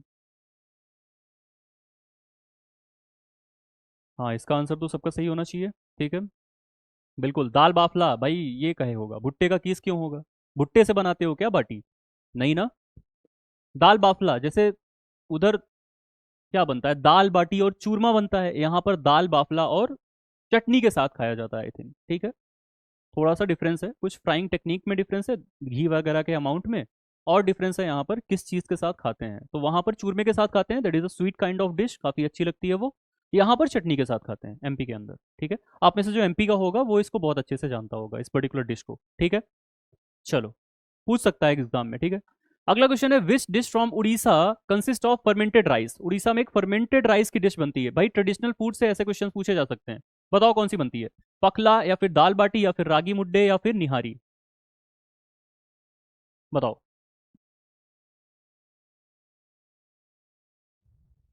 दाल बाफला और laddu, GI tag food stuff से भी क्वेश्चन आ सकते हैं क्या आरती? अगर आप लोगों को लग रहा है कि जीआई टैग पढ़ना बहुत ज़रूरी है, तो हम ज़रूर आपको नोट प्रोवाइड कराएंगे, ठीक है।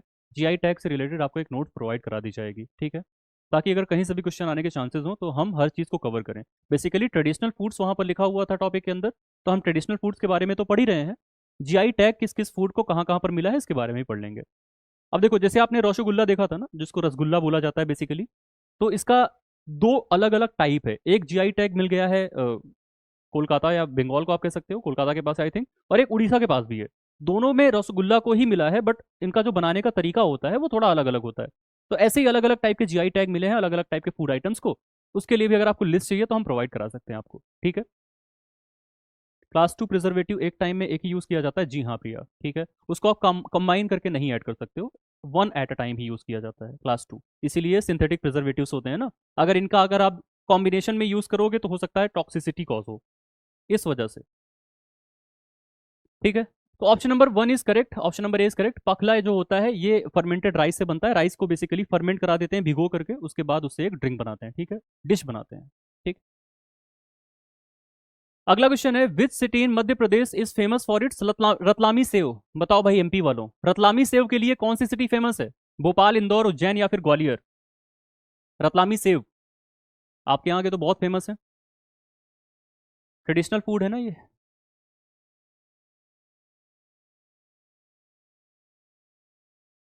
रिकॉर्डेड क्लास ज़्यादा हो रही है, हम लोग कवर नहीं कर पा रहे हैं।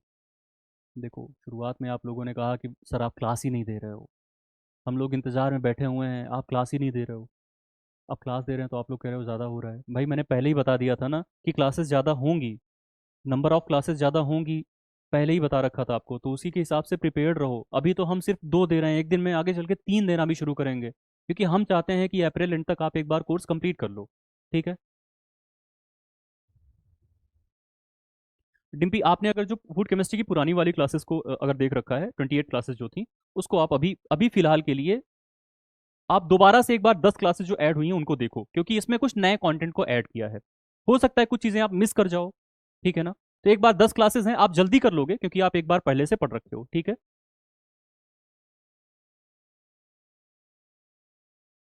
अच्छा, रतलाम में ही रतलामी सेव है? अच्छा, 2015 में जीआई टैग मिला था, ओके जी।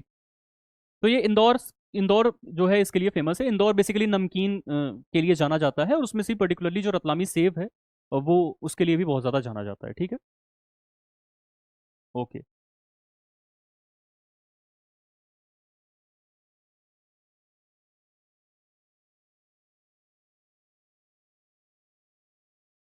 अच्छा, उज्जैन और इंदौर में कंफ्यूजन है। आप में से कुछ लोग बोल रहे हो कि रतलाम जो है वो उज्जैन में है, तो इस वजह से उज्जैन आंसर होगा, दैट इज अच्छा, ठीक है। इस क्वेश्चन को अभी फिलहाल एज अ कंट्रोवर्सी यहीं पर रखते हैं, जब नेक्स्ट डाउट सेशन होगा ना तो इस क्वेश्चन के ऊपर हम लोग अच्छे से डिस्कस करेंगे, ठीक है। अभी के लिए मैं दोनों मान लेता हूँ, चलो मान लिया भाई, मान लिया।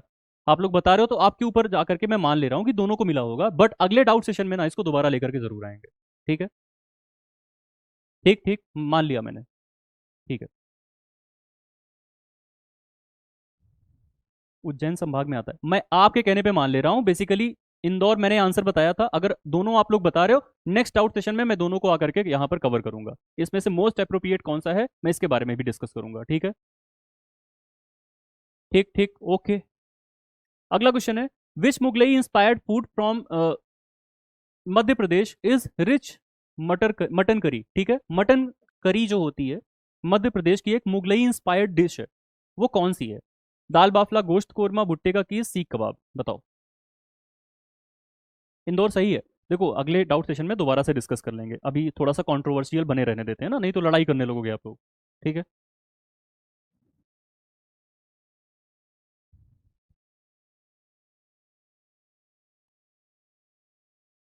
बताओ भाई, मटन की करी बनती है एक, और ये मुगलई स्टाइल में बनती है, ठीक है।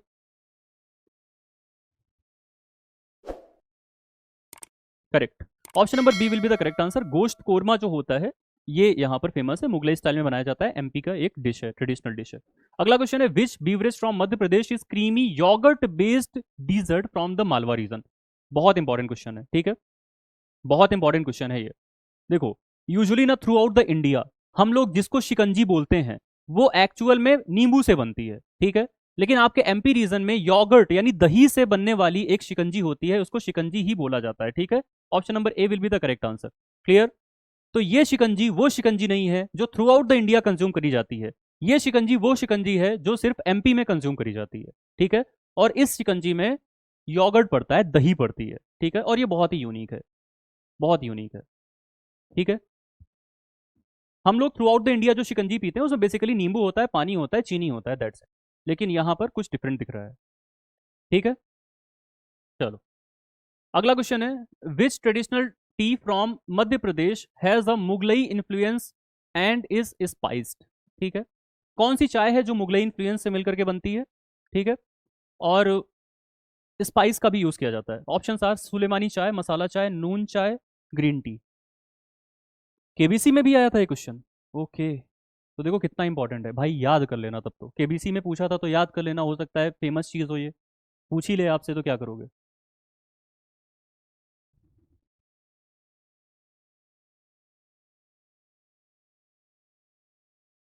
बताओ। हाँ, तो यहाँ पर क्या हो जाएगा, सुलेमानी चाय हो जाएगा, ठीक है। आप में अगर वहाँ के लोकल हो आप लोग तो पीए भी हो गए आप लोग, ठीक है, इधर तो नहीं मिलता। ठीक, चलो आगे चलते हैं। अगला क्वेश्चन, अब देखो, अब आपका जो ट्रेडिशनल फूड था वहां से हमने उतने ही क्वेश्चन लिए थे। आगे जो हम लोग अगली क्लास लेकर के आएंगे वहां पर ट्राइबल फूड से भी क्वेश्चन लेंगे, ट्रेडिशनल फूड से भी लेंगे और बाकी फोर्टिफिकेशन वगैरह से भी लेंगे। अब हम आगे की तरफ प्रोसीड करते हैं और आते हैं अपने फैट वाले टॉपिक पर या लिपिड वाले टॉपिक पर, ठीक है। यहां पर आपके सामने जो पहला क्वेश्चन वो कह रहा है ऑलिव ऑयल किससे एक्सट्रैक्ट किया जाता है, ठीक है। ऑप्शन आर ऑलिव के सीड से, बीज से, या फिर उसके फ्रूट से, या फिर उसके बार्क से यानी छाल से, या फिर सबसे। बताओ। बहुत इंपॉर्टेंट क्वेश्चन है, बहुत इंपॉर्टेंट क्वेश्चन है, ठीक है।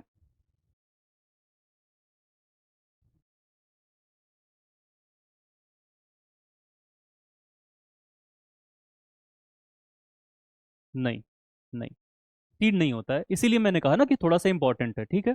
यहाँ पर करेक्ट आंसर हो जाएगा option number B, that is fruit of olive, ठीक है। जो ऑलिव का जैतून का फल होता है ना उससे इसको ऑब्टेन किया जाता है, ठीक है। ऑलिव के सीड से ऑलिव ऑयल नहीं निकाला जाता, ऑलिव ऑयल निकाला जाता है ऑलिव के फ्रूट से। जो आप पिज्जा के ऊपर टॉपिंग के रूप में गोल गोल छल्ले जैसा खाते हो ना, ब्लैक कलर का या ग्रीन कलर का ऑलिव, उसी को प्रेस करके उससे ऑयल निकाला जाता है, ठीक है। तो फ्रूट से ऑलिव ऑयल निकलता है, ये याद रखना, थोड़ा सा इंपॉर्टेंट है। जैतून का तेल मार्केट में आता भी है ना, कुछ सिगारो जैसे ब्रांड्स हैं जो कि जैतून का तेल निकालते हैं, तो वो इसी से निकलता है, फ्रूट से। अब मैच द फॉलोइंग का क्वेश्चन है, ठीक है। मैच कराओ भाई आप लोग। ए का बताओ, MUFA that is mono unsaturated fatty acid, थोड़ा थोड़ा रिमाइंड करो, ठीक है। इनमें से कौन सा मोनो अनसेचुरेटेड है, ठीक है। फिर है आपका PUFA that is poly unsaturated fatty acid, फिर है सैचुरेटेड फैटी एसिड, और फिर है फॉस्फोलिपिड। वन बाय वन मुझे बताओ, ए का क्या होगा, ए का क्या होगा। बताओ भाई, ए का क्या होगा। ए का 3, mono unsaturated oleic acid, very good, ठीक है। ए का हो गया 3। कोई मुझे बताएगा किस नंबर के कार्बन पर अनसेचुरेशन होता है ऑलिव ऑयल में। ए का 3, बी का 2, सी का 4, डी का 1, अच्छा, ठीक है। देखते हैं अभी। अब आपने बता तो दिया कि ओलिव ओलिक एसिड जो है वो मोनो अनसेचुरेटेड फैटी एसिड है, कौन से नंबर के कार्बन पर अनसेचुरेशन होता है। Very good Prince, very good Swati, ठीक है, बढ़िया। 9th नंबर के कार्बन पर। माधुरी, वेरी गुड। आरती, गुड, ठीक है। कृष्णा, गुड, ठीक है। 9th नंबर के कार्बन पर होता है, ठीक है। 9th नंबर के कार्बन पर ओलिक एसिड में अनसेचुरेशन होता है, तो ए का हो गया 3। पॉली अनसेचुरेटेड का लिनोलेनिक एसिड हो जाएगा, ठीक है, तो बी का हो जाएगा आपका सेकंड। सैचुरेटेड का ब्यूटारिक एसिड हो जाएगा, इसमें बिल्कुल भी डबल बॉन्ड्स नहीं देखने को मिलते हैं, सी का हो गया 4। और फॉस्फोलिपिड का एग्जांपल लेसिथिन हो जाता है, तो डी का हो गया 1, ठीक है। फॉस्फोलिपिड या लेसिथिन का कुछ प्रॉपर्टी जिसके लिए उसको फूड में ऐड किया जाता है, एनीवन कोई मुझे बताना चाहेगा इसको हम लोग फूड में ऐड करते क्यों। गुड प्रदीप, ठीक है। ये फॉस्फोलिपिड जो होता है, जो लेसिथिन है, it is a good emulsifier, ठीक है। ये एक इमल्सीफायर होता है। इमल्सीफायर का मतलब क्या है, कहीं पर अगर पानी है, हाँ हाँ, वेरी गुड, सभी ने बिल्कुल सही बताया है, प्रदीप, सत्या, पवन, रीत, विकास, वेरी गुड, सभी का सही है भाई, जितने लोगों ने आंसर किया सबने सही आंसर किया। नेचुरल इमल्सीफायर के रूप में यूज में लाया जाता है, एग से ऑब्टेन किया जाता है, सोया से ऑब्टेन किया जाता है, सोयाबीन वगैरह से, ठीक है। लेसिथिन नाम है, एक टाइप का फॉस्फोलिपिड होता है, कंपाउंड लिपिड है, ठीक है। जहां पर भी इमल्सिफिकेशन कराना होता है, इमल्सिफिकेशन समझना, जहां पर ऑयल भी है वाटर भी है, दोनों को मिक्स करना है आपको।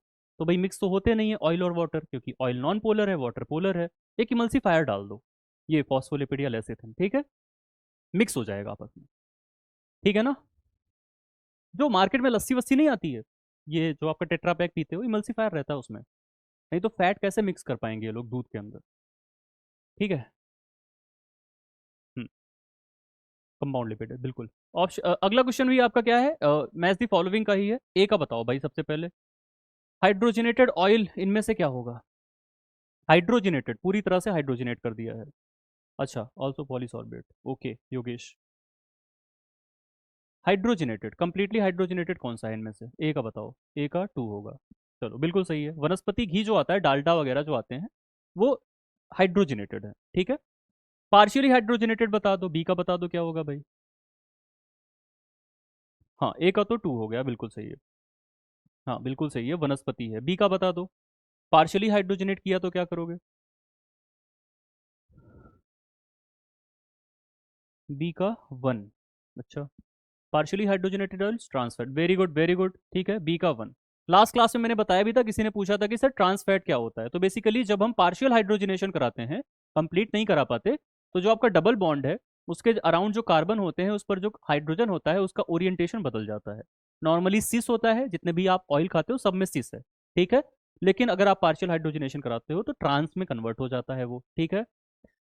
एंटीऑक्सीडेंट की तरह यहाँ पर टोकोफेरॉल वर्क करता है, it is also known as vitamin E, ठीक है। तो इसका आंसर क्या हो जाएगा भाई, सी का हो जाएगा फोर, और डी बच रहा है प्रो ऑक्सीडेंट यानी थ्री। प्रो ऑक्सीडेंट का मतलब होता है जो ऑक्सीडेशन को प्रमोट करे। लाइपेज एक एंजाइम है जो कि फैट को तोड़ने का काम करता है। तो फैट टूटेगा फैटी एसिड में तो तेजी से ऑक्सीडाइज होगा, तो इसी वजह से प्रो है ना, प्रो ऑक्सीडेंट है, ठीक है। चलो अगला क्वेश्चन है, lecithin natural emulsifier is chemically, भाई अभी पीछे आया था, ठीक है, बता दो जल्दी से क्या होता है chemically. Glycolipid, phospholipid, lipoprotein, all.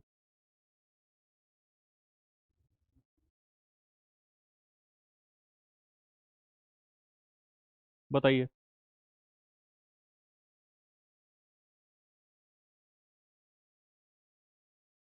अभी आया था ना पीछे, तो B will be the correct answer, phospholipid, ठीक है।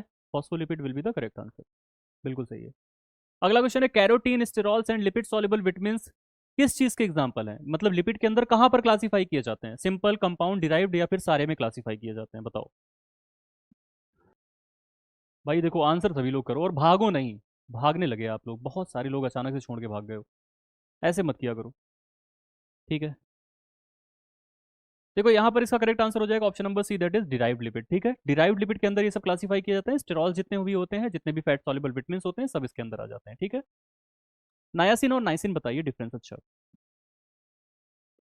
नाइसिन जो है ना, SIN, ये होता है एंटी बायोटिक, ठीक है।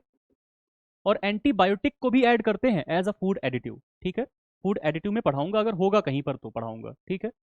नायासिन जो आप बता रहे हो ना, नायासिन,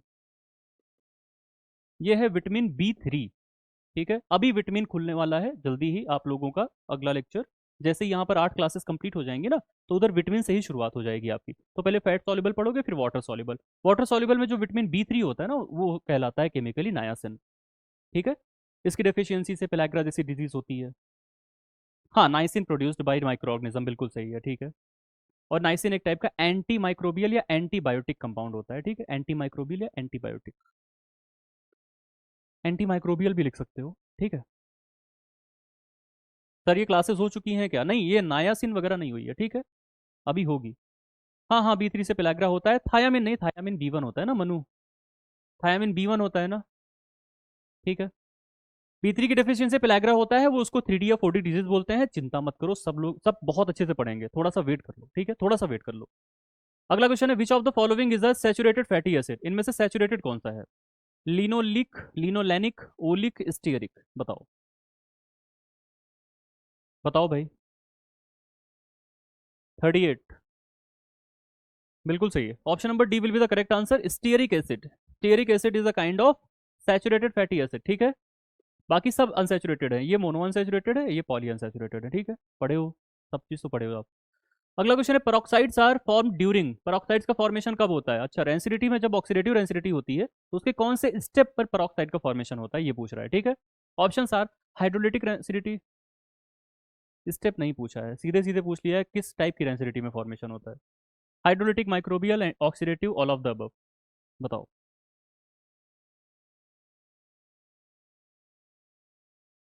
बिल्कुल सही है, option number C will be the correct answer, oxidative rancidity. ठीक है, बताओ स्टेप बता दो। स्टेप बोला था ना मैंने, स्टेप बताओ कौन से स्टेप पर होता है पेरोक्साइड का फॉर्मेशन।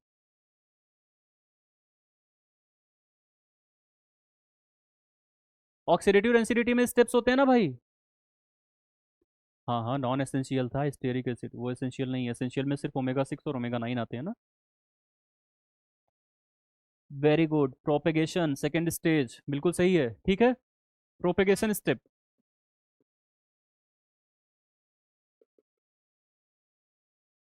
ठीक है, या सेकेंड स्टेज आप बोल सकते हो। ठीक है, इनिशिएशन, प्रोपेगेशन, टर्मिनेशन। इनिशिएशन में फ्री रेडिकल, प्रोपेगेशन में पेरोक्साइड, टर्मिनेशन में पेरोक्साइड खत्म। ठीक है, हाँ हाँ, तीन स्टेजेस थी जिसमें से प्रोपेगेशन स्टेज पर इसका फॉर्मेशन होता है। ठीक है, अगला क्वेश्चन है when a base act as hydrolyzing agent liberating fatty acid and converting it into their salt, the process is known as. जब कोई बेस होता है वो as a hydrolyzing agent work करता है और फैटी एसिड को लिबरेट करता है और उसको सॉल्ट में कन्वर्ट कर देता है बेसिकली।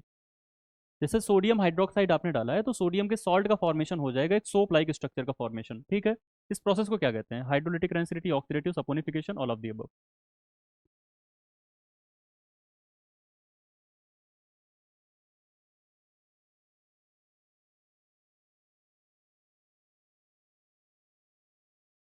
क्वेश्चन नहीं समझ में आएगा, कोई भी जगह दिक्कत हुआ करे तो एक बार बोल दिया करो आप लोग। ठीक है, उस चीज़ को दोबारा से यहाँ पर डिस्कस किया जाएगा।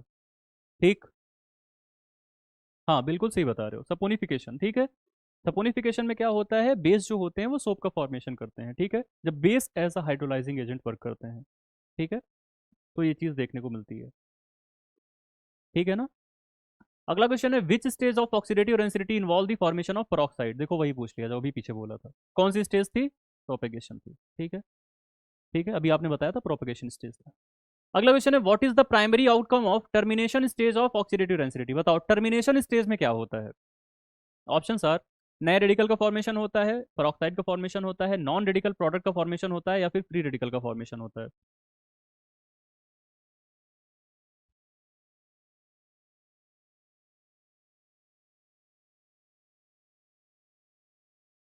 बताइए। जनसंख्या आपकी लगातार कम होती जा रही है।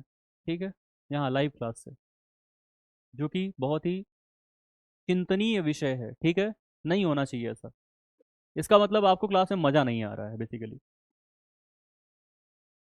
तो देखो यहाँ पर आपका करेक्ट आंसर हो जाएगा option number C, that is formation of non radical product. Non radical product का फॉर्मेशन होगा तो ये चीज रुक जाती है। ठीक है, क्लियर, नॉन रेडिकल फॉर्मेशन। ठीक, अगला क्वेश्चन है what is the major health concern associated with partial hydrogenation of oil. जब आपका ऑयल पार्शियली हाइड्रोजनेट होता है तो उससे रिलेटेड एक आपका जो हेल्थ कंसर्न बन के आता है उसकी वजह क्या है?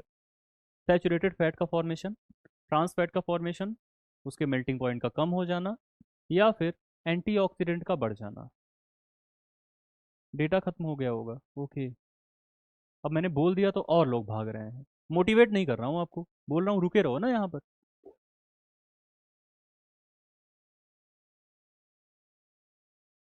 देखो, वीकली तो मेरी एक क्लास होती है। ठीक है, जो लाइव क्लास है जिसमें मैं आपसे खुल के बोलता हूँ कि जो भी पूछना है पूछो, उसको भी आप लोग अगर नहीं अटेंड करोगे तो फिर इसमें आपका ही घाटा होगा ना। चलो, बिल्कुल सही है आपका answer, option number B will be the correct answer. Trans fats का फॉर्मेशन होता है जब आप क्या कराते हो, पार्शियल हाइड्रोजनेशन कराते हो ऑयल के अंदर। ठीक है, कंप्लीट करा दोगे तो सैचुरेटेड फैटी एसिड का फॉर्मेशन हो जाएगा। अगला क्वेश्चन है what is one of the main advantage of hydrogenating oil. जब आप ऑयल को हाइड्रोजनेट करते हो तो उसका कुछ फायदा भी होता होगा, जरूरी नहीं है कि हमेशा नुकसान हो। ठीक है, तो फायदा क्या है? अनसेचुरेशन बढ़ जाता है, स्टेबिलिटी कम हो जाती है, मेल्टिंग पॉइंट बढ़ जाता है, या फिर फ्री फैटी एसिड का फॉर्मेशन होता है। बताओ। बिल्कुल सही है, मेल्टिंग पॉइंट बढ़ जाता है। देखो, कोई भी चीज़ को लिक्विड से सॉलिड में आपने कन्वर्ट कर दिया, जैसे आपने पाम ऑयल लिया उससे एक घी बना दिया, वनस्पति घी बनाया, घी नहीं वनस्पति घी। ठीक है, तो अब उसका मेल्टिंग पॉइंट बढ़ गया ना। तो अब उस जगह पर जहां पर आपको हाई टेम्परेचर लगा करके कुकिंग करनी थी, उसको आप कर सकते हो, क्योंकि मेल्टिंग पॉइंट बढ़ गया है। हाई टेम्परेचर में भी वो चीज़ स्टेबल रहेगी, वो फैट स्टेबल रहेगा, उसका स्मोक पॉइंट बढ़ जाएगा। ठीक है ना? तो ये फ़ायदा होता है।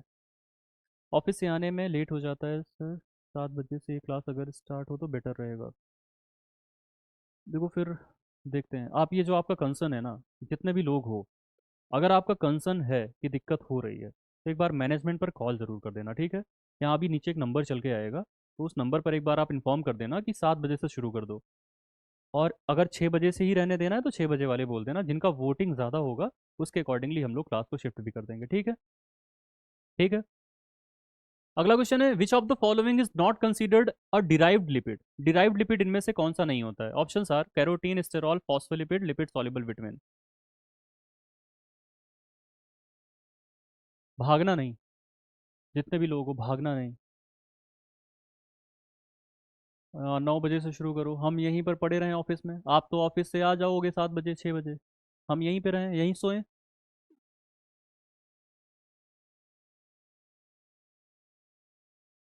देखो 6 बजे करते हैं तो 8 बजे फ्री हो जाते हो, सपोज दैट 7 बजे करेंगे ना तो 9 साढ़े 9 बजे फ्री हो गए, फिर हमारी हालत खराब हो जाएगी, हमको भी घर जाना होता है ना। Not considered as a derived lipid, derived lipid इनमें से कौन सा नहीं होगा? फॉस्फोलिपिड नहीं होगा भाई, ये कंपाउंड लिपिड है ना, अभी पीछे हमने बताया था। ठीक है? ठीक है। तो ये क्या होता है? एक फॉस्फोलिपिड होता है। फॉस्फोलिपिड एक टाइप का कंपाउंड लिपिड होता है, ठीक है, पीछे हमने अभी डिस्कस किया था। बाकी carotene, sterol, lipid soluble vitamin जितने भी होते हैं एडीई के, वो सबके सब आते हैं आपके डिराइव्ड लिपिड के अंदर। ठीक है? ठीक है। तो 6 बजे वालों की जनसंख्या सही है, अभी ज़्यादातर 6 बजे वाले ही बोल रहे हैं, क्योंकि हम लोग करते करते 8:30 पहुंचा देते हैं, हर दिन का यही हाल हो गया है। 7:30 अभी हो गया है। ठीक है? अभी करते करते 8 साढ़े 8 हो ही जाता है। आज कोशिश करते हैं 8 तक कर लेते हैं। ठीक है? अगला क्वेश्चन है, which catalyst is used as hydrogenation of fat? अच्छा, हाइड्रोजनेशन ऑफ फैट में कौन सा कैटलिस्ट यूज करते हैं भाई? बहुत पुराना क्वेश्चन, और again and again bar bar repeat हो रहा है ये क्वेश्चन। ठीक है? बहुत ध्यान से करना है इसको। ऑप्शन आर निकल, आयरन, एल्यूमिनियम, या ऑल ऑफ दी अबव। 6 से 8 ठीक है ना? चलो ठीक है फिर। चलो तो देखो यहाँ पर करेक्ट आंसर क्या होगा? Option number A, that is nickel will be the correct answer. ठीक है? निकल यहाँ पर करेक्ट आंसर हो जाएगा। ठीक? क्लियर?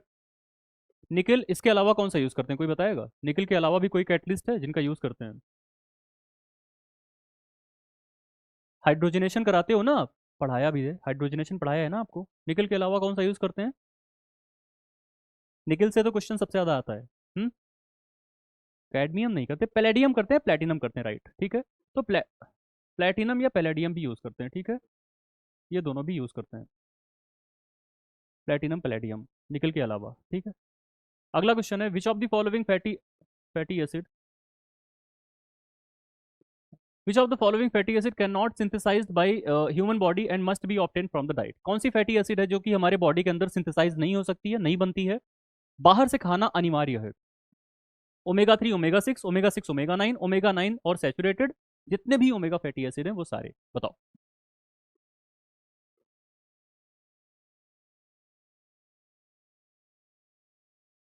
बताइए, कुछ क्वेश्चन आया था क्या?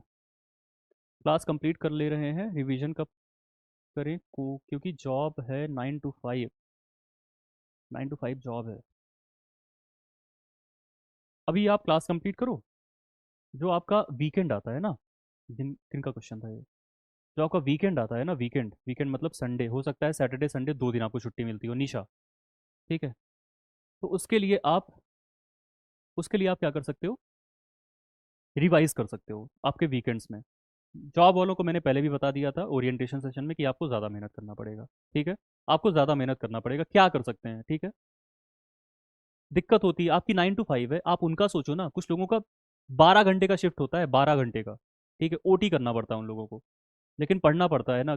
कैसे भी करके आप कोशिश कर लो, मेहनत कर लो, मेहनत कर लो आप लोग। ठीक है? एक क्वेश्चन आया था अभी, हेक्सेन कहाँ यूज करते हैं? देखो तनु, हेक्सेन जो होता है ना, ये एक टाइप का नॉन पोलर सॉल्वेंट है, तो जहां पर भी आपको सॉल्वेंट एक्सट्रैक्शन करना है ना, वहां पर हेक्सेन यूज कर सकते हो। ठीक है? फूड कॉन्स्टिट्यूएंट और metabolic pathway of all same nutrients की क्लास अलग होगी या सेम? सारी अलग होगी हेमंत, मैं बार बार रिपीट भी कर रहा हूँ। वहाँ की क्लासेस में मैं बार बार रिपीट कर रहा हूँ कि अभी जो आपका फूड केमिस्ट्री का पोर्शन है, यहाँ जो भी चीज़ पढ़ा रहा हूँ, इससे अलग मैं न्यूट्रिशन में इन्हीं चीज़ों को पढ़ाऊंगा। कार्बोहाइड्रेट मैंने आपको पढ़ा दिया है, लेकिन ये थोड़ी बताया कि वहां पर क्रेब्स साइकिल कहाँ चलती है, ग्लाइकोलिसिस कहाँ चलती है, कितनी एटीपी का फॉर्मेशन होता है, ग्लूकोज को एब्जॉर्ब करने में कौन से मिनरल की जरूरत पड़ती है, कौन सा एक्टिव होता है, कौन सा पैसिव होता है। ये सारी बातें आपको बताऊंगा अभी जब न्यूट्रिशन की क्लासेस होंगी। ठीक है, थोड़ा सा सब्र करिए, सब सही रहेगा। नहीं नहीं नहीं, जॉब नहीं छोड़ना है, जॉब नहीं छोड़ना है, किसी को नहीं छोड़ना है, पढ़ाई करना साथ में। ठीक है, किसी को जॉब नहीं छोड़ना है, जॉब करते हुए पढ़ाई करिए। ठीक है, तो यहाँ पर आपका करेक्ट आंसर क्या हो जाएगा भाई? ओमेगा 3 और ओमेगा 6, ओमेगा 6 और omega 9, omega 9 and saturated fats. यहाँ पर क्या पूछा था आपसे? कैन नॉट बी सिंथेसाइज, कौन सा आपके बॉडी के अंदर सिंथेसाइज नहीं हो सकता? तो ओमेगा 3 एंड ओमेगा 6। ठीक है,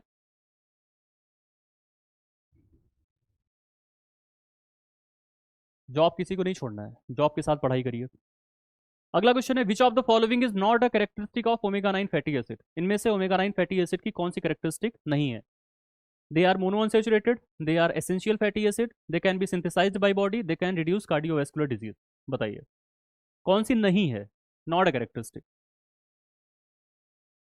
बताइए भाई, आसान है ना ये तो, बताया था ना।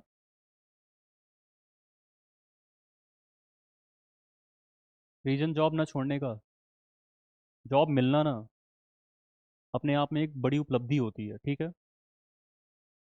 ठीक है, जॉब छोड़ना आपकी चॉइस के ऊपर डिपेंड करता है, जॉब मिलना आपकी चॉइस के ऊपर डिपेंड नहीं करता है।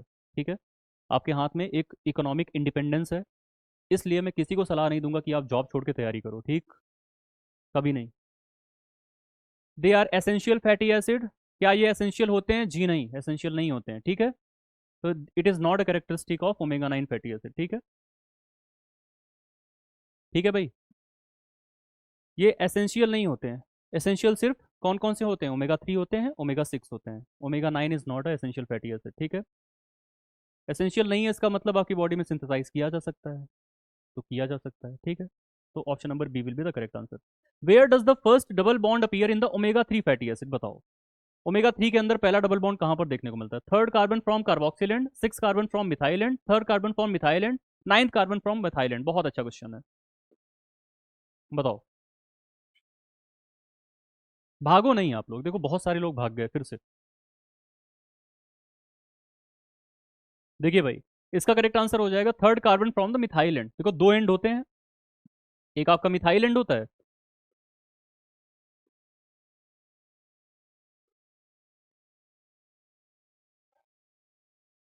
ठीक है, एक आपका कार्बोक्सिल एंड होता है। मिथाइल एंड से आपको काउंट करना है, मिथाइल एंड से अगर तीसरे कार्बन पर 1 2 3 कार्बन, 1 2 3 कार्बन, यहां पर अगर डबल बॉन्ड आपको देखने को मिल रहा है, that means it is a kind of omega 3 fatty acid. ठीक है, मिथाइल एंड बोल रहा हूं, मिथाइल एंड से यहां पर काउंटिंग करनी होती है ओमेगा के लिए। 6 पे है तो ओमेगा 6, 9 पे है तो ओमेगा 9। ठीक है, इसीलिए तो बोला था ना कि ओलिक एसिड जो आपका ओमेगा 9 फैटी एसिड है, उसमें जो आपका डबल बॉन्ड होता है वो मिथाइल एंड से किस पोजीशन पर होता है? 9th पोजीशन पर। सिर्फ और सिर्फ एक डबल बॉन्ड था वहां पर। ठीक है, अगला क्वेश्चन है, which of the following is precursor of EPA and DHA? Eicosapentaenoic acid और डोकोसा हेक्सानोइक एसिड, इन दोनों के लिए प्रीकर्सर कौन सा होता है? Linoleic acid, arachidonic, alpha linolenic acid ALA जिसको बोलते हैं, या फिर ओलिक एसिड? बताइए, बताइए। बिल्कुल, तो यहाँ पर correct answer will B ALA, alpha linolenic acid. ये जो होता है, ये प्रिकर्सर होता है ईपीए और डीएचए दोनों का। ठीक है, eicosapentaenoic acid as well as docosahexaenoic acid. Correct. अगला क्वेश्चन है, which of the following is a good source of omega 3 fatty acid? Omega 3 fatty acid का अच्छा सोर्स इनमें से कौन सा है? Option are olive oil, corn oil, mackerel, peanut oil. Omega 3 बोला है भाई, बताइए। ओमेगा 3,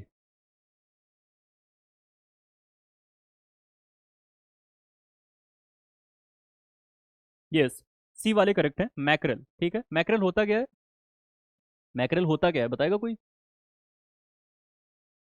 प्लांट है, एनिमल है, सी फूड है, क्या है?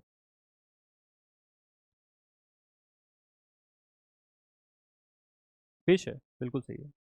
ठीक है, मछली है। तो ओमेगा 3 वाले जो है ना, ये मछलियों में ज़्यादा देखने को मिलते हैं। ठीक,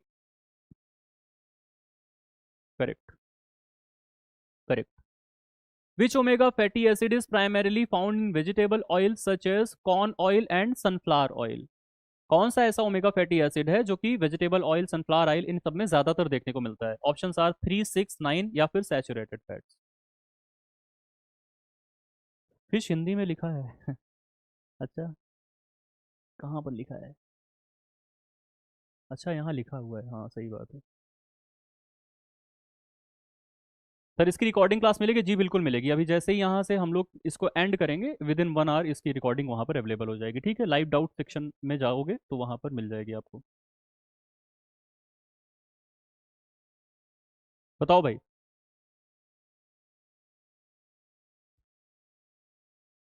omega 6 will be the correct answer. ठीक है, ओमेगा 6 जो होता है वो प्लांट बेस्ड प्रोडक्ट में ज्यादातर देखने को मिल जाता है, हाँ? अगला क्वेश्चन है, which of the following is not a omega 3 fatty acid? इनमें से ओमेगा 3 कौन सा नहीं है? ईपीए, डीएचए, लिनोलिक या फिर एएलए? बताइए। Not a omega 3 fatty acid.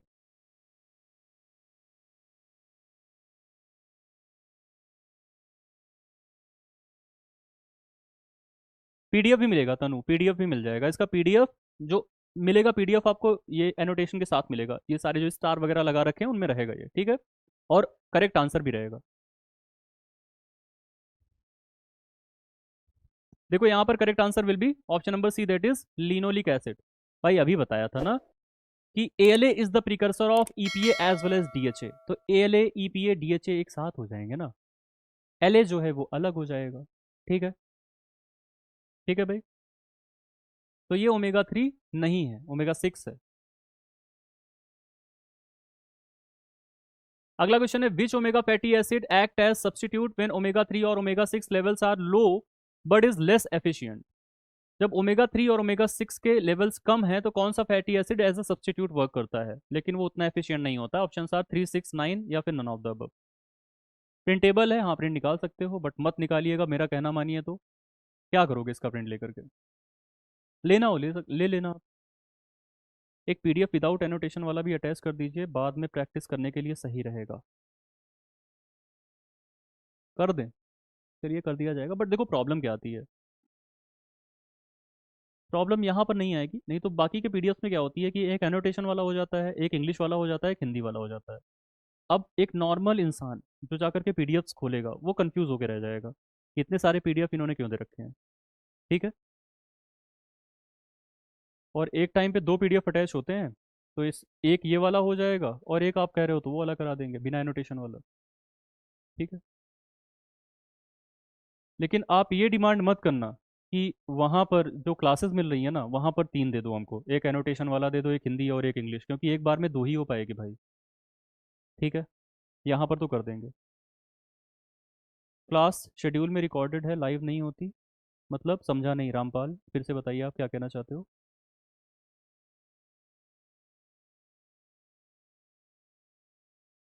ठीक है, तो क्या बोल रहा है भाई ये?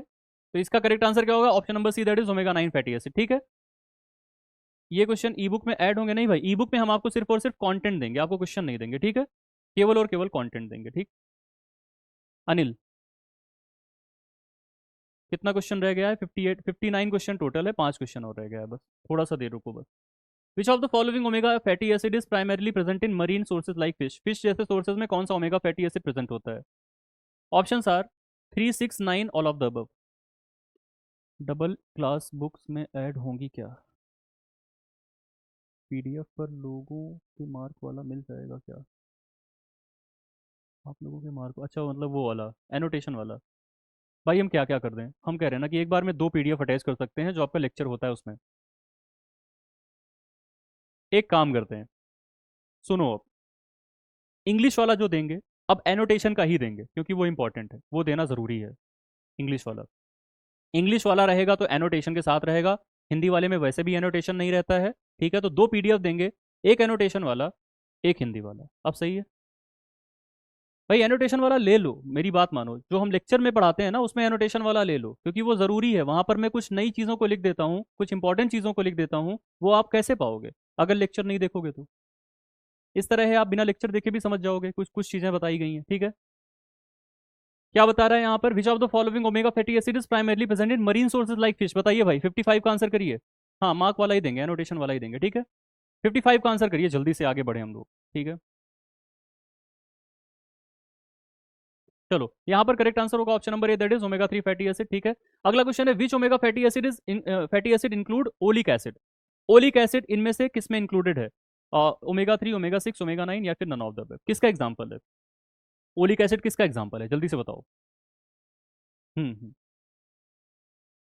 ठीक है, एनोटेशन वाला ही देंगे। बताओ भाई, ओलिक एसिड किसका एग्जाम्पल है? 56। ओलिक एसिड भाई साहब, ओलिक एसिड ओमेगा 9 ना, हाँ। Option number C, that is omega 9 fatty acid. ठीक है, ओलिक एसिड जिसमें 9 नंबर पे कार्बन पर डबल बॉन्ड होता है, मोनो अनसेचुरेटेड फैटी एसिड होता है। ठीक है, अगला क्वेश्चन है, which of the following food source is rich in omega 6 fatty acid. कौन सा ओमेगा 6 में रिच होता है? Walnut, chia seed, olive oil या फिर सार्डिन्स? बताइए। इंपॉर्टेंट क्वेश्चन है, पूछा भी गया है शायद, किसी पीवाईक्यू में पूछा गया है। ओमेगा 6, ओमेगा 6 में भरपूर कौन सा होता है? भरपूर, भरपूर भाई। ओमेगा 6 में भरपूर कौन सा होता है? वॉलनट्स होते हैं ना, अखरोट, walnuts, very good sources of omega 6 fatty acid. ठीक है, खाया करिए आप लोग। अगला क्वेश्चन है, which of the following omega fatty acid plays a role in reducing inflammation and supporting infant bone development. ये इंपॉर्टेंट है, इन्फेंट बोन डेवलपमेंट को कौन सा ओमेगा फैटी एसिड सपोर्ट करता है? 3, 6, 9, नन ऑफ द, बताइए। बताइए। 58।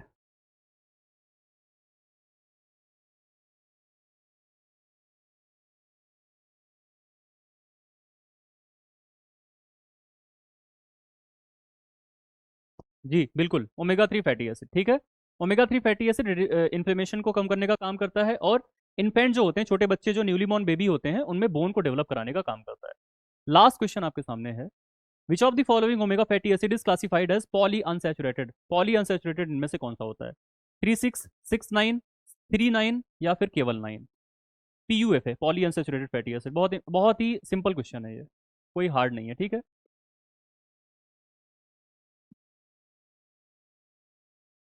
बहुत ही सिंपल क्वेश्चन है। पॉली अनसैचुरेटेड कौन सा होता है? बिल्कुल सही है, ओमेगा 3, ओमेगा 6। 9 कैसा होता है? मोनो अनसैचुरेटेड होता है, तो 9 तीनों में है, काट दो इसको। ठीक है, बस भाई हो गया। ठीक है, इतने ही क्वेश्चन थे आपके total. It was all for today. अभी कोई डाउट है तो बता दो, डाउट को रिजॉल्व कर दें, फिर इसको एंड करते हैं। और बाकी जिनको भी लीव करना है, अब जा सकते हो आप लोग, अगर आपके मन में डाउट नहीं है तो। अगर आपके पास डाउट है तो प्लीज़ थमिए, बताइए क्या डाउट है, उसको रिजॉल्व किया जाए। ठीक है, बताइए। Okay, thank you so much. Sir, जब तक ई बुक नहीं मिलती तब तक हिंदी वाले कैसे मैनेज करेंगे, क्योंकि हिंदी PDF बहुत ज़्यादा गलत है, उसको सुधार किया जा रहा है। ठीक है, उसको धीरे धीरे हम लोग री अपलोड कर देंगे सुधार करके। ठीक है, ठीक है। PDF मार, ह्यूमेक्टेंट क्या होते हैं? ह्यूमेक्टेंट बेसिकली वो सब्सटेंसेस होते हैं जो कि वाटर के साथ बाइंड करते हैं। ठीक है, जैसे कि चीनी है ना, चीनी किसी भी चीज में डाल दोगे तो पानी को बाइंड कर लेता है ना, तो चीनी is a humectant, sugar is a humectant. ठीक है, ठीक। वीकली टेस्ट होगा क्या? वीकली टेस्ट नहीं कराते हैं, लेकिन आपको क्विज दे देते हैं, क्विज आप सॉल्व करिए, उसमें रैंक वगैरह भी दिखाता है ना। ई बुक डाउनलोड कब हो पाएगी? ई बुक आपका लास्ट में डाउनलोड हो पाएगी। ठीक है, इकोसा पेंटेनोइक एसिड और इकोसा पेंटेनोइक एसिड, ये सेकंड वाला जो आपने लिखा है ना प्रदीप, ये वाला सही है। ठीक है, इसका स्पेलिंग से रिलेटेड इशू आता है, सेकंड वाला जो आपने लिखा है वो सही है। कैनिंग की डिस्कवरी प्रिजर्वेशन की क्लास में 1904 बताया है सर। नहीं, 1904 बता दिया, 1809 होगा ना उसका आंसर, 1809 होगा, उसको करेक्ट कर लेना। बाकी हमने यहाँ पर आपको बताया भी है कि 1809 में निकोलस एपर्ट ने इसकी डिस्कवरी करी थी। ठीक है, ठीक ठीक ठीक। इंग्लिश वाले में मार्क वाला ही देंगे, अब सारा हम वो कर देंगे, जितने भी आपको दिए गए हैं उनको रिप्लेस कर दिया जाएगा। ठीक है, स्टेबलाइजर्स क्या होते हैं? किसी भी चीज को स्टेबलाइज करके रखना। बेसिकली अगर आपने क्रीम बना दिया है और आप चाहते हो कि क्रीम से फैट अलग ना हो जाए, पानी अलग ना हो जाए, आपने रखा है ना उसको, तो एज अ स्टेबलाइजिंग एजेंट किसी न किसी चीज को डालते हो। टेक्सचर को कंसिस्टेंटली मेंटेन करने के लिए स्टेबलाइजर्स का यूज किया जाता है। ठीक है, ठीक ठीक। ओके। EPA एंड DHA क्या होता है? EPA stands for eicosapentaenoic acid, DHA stands for docosahexaenoic acid. Shweta, इसके लिए आपको class number 10 of food constituents करनी पड़ेगी, ठीक है, उसको जा करके आप देखना, सारी चीजें बहुत अच्छे से क्लियर हो जाएंगी, ठीक है। रैंक नहीं दिखता विजय? अच्छा, रैंक आप जब मॉक दोगे ना तो मॉक में दिखेगा। मॉक हम लोग प्रोवाइड कराएंगे, वहां पर आपको रैंक दिख जाएगी। अभी जो क्विज है उसके अंदर रैंक नहीं दिखती है, उसके अंदर आपके नंबर ऑफ क्वेश्चंस कितने सही हैं वो दिखते हैं, ठीक है। एक और चीज, जहां पर भी आपको लगा करे ना कि वो पर्टिकुलर क्वेश्चन गलत है या मिसप्रिंट हो गया है, तो एक ऐसे ट्रायंगल बना रहता है आई थिंक, ठीक है, इस पे क्लिक कर दिया करो। वहां पर रिपोर्ट का ऑप्शन आता है, इस पर जैसे ही आप क्लिक करोगे वैसे ही एक ऑप्शन आएगा रिपोर्ट का। रिपोर्ट अगर आप करोगे क्वेश्चन को तो आपसे पूछेगा कि इसमें क्या गलत है, तो बता देना कि ये चीज यहाँ पर गलत है, वो करके रिपोर्ट कर दिया करो। हो सकता है कि कुछ क्वेश्चंस में मिस्टेक हो, ह्यूमन एरर बहुत ज्यादा होने के चांसेस होते हैं, तो ये रिपोर्ट करने का ऑप्शन आपके सामने रहता है, कर दिया करो, ठीक है। नेक्स्ट डाउट सेशन के टॉपिक्स जो होंगे आरती, वो रहेंगे आपके फोर्टिफिकेशन, ठीक है। बेसिकली जो आपके टोटल 8 क्लासेस हुई थी उनमें से 3 को आज कवर किया है, 3 से 4 को, बाकी जो 4 बच रही है ना उसको अगले वाले में कवर कर लेंगे, ठीक है। अगली बार जैसे आज बता दिया था टॉपिक का नाम आने से पहले, वैसे अगली बार भी बता देंगे, 1-2 दिन पहले बता देंगे, ठीक है।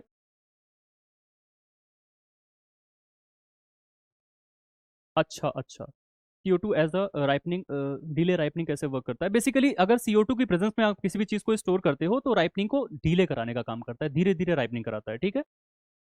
देखो रेस्पिरेशन जो होता है ना, उसके थ्रू राइपनिंग बढ़ती है, अब रेस्पिरेशन अगर डिले हो गया तो राइपनिंग डिले हो जाती है, ठीक है। पढ़ाते टाइम टेक्निकल वर्ड जो होते हैं उनको समझा दिया करिए, जैसे हाइड्रोलाइज्ड ऑक्सीडेशन। देखो ऑक्सीडेशन मतलब किसी भी चीज़ का ऑक्सीडाइज होना, जो केमिस्ट्री में पढ़ते हो ना। हाइड्रोलाइज होना मतलब किसी भी चीज़ को टूटना, ठीक है, in the presence of moisture वगैरह, ठीक है। तो वो अंतर होता है। बहुत सारे क्लासेस में क्विज नहीं शो हो रहे हैं, मुझे इवन प्रीवियसली भी कुछ किए थे बट अब नहीं है, करा देंगे। ये फूड कॉन्स्टिट्यूएंट में आपको दिक्कत हो रही होगी, सारा अपलोड करा देंगे, थोड़ा सा वेट करिए, सारा अपलोड करा देंगे। ओके। केमिस्ट्री वाली मैराथन क्लास सफिशिएंट है या वन क्लास रीड करना चाहिए? नहीं नहीं, मैंने मैराथन कहाँ कराया आप लोगों का अभी? मैंने तो आपको क्विज कराया है ना, जितनी बार भी ये सब जैसे रिकॉर्डेड सेशंस होते हैं वही आपके गए होंगे। मैराथन कहाँ कराया है अभी मैंने? मयंक, मैराथन मैंने सिर्फ झारखंड का कराया हुआ है, यूट्यूब पे पड़ा हुआ है, उनका सिलेबस आपके सिलेबस से डिफरेंट था, ठीक है। तो उसको, वो मैंने वन शॉट कराया है सिर्फ, उसमें सारे टॉपिक कवर भी नहीं है, ठीक है। यूट्यूब पे जो आप मैराथन देखे होगे फूड केमिस्ट्री का, वो झारखंड वाला होगा, दैट इज डिफरेंट, उसका सिलेबस डिफरेंट है काफी। और बताइए क्या डाउट है?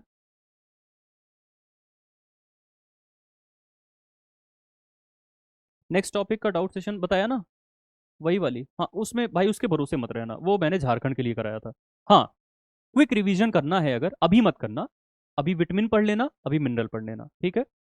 विटामिन मिनरल्स पढ़ने के बाद आपका जो मैक्रो और माइक्रो न्यूट्रिएंट कंप्लीट हुआ ना, जा करके क्विक रिवीजन करना है, जा करके देख लेना अगर देखने का मन हो तो, ये कोई कंपल्सन नहीं है, ठीक है। मन करेगा तो देख लेना। कोर्स बहुत अच्छा है जॉब वालों के लिए, okay thank you. Next topic बताया ना, अभी आपका क्लास नंबर 4, 5, 6, 7, 8, ये 8 तक पूरा लेकर के आएंगे, जिसमें कि ट्रेडिशनल इंडियन फूड के जो बचे हुए टॉपिक्स हैं, ट्राइबल फूड ऑफ मध्य प्रदेश हैं, और फूड फोर्टिफिकेशन की 2 क्लासेस हैं, और क्या था, और क्या था, इतना ही था ना।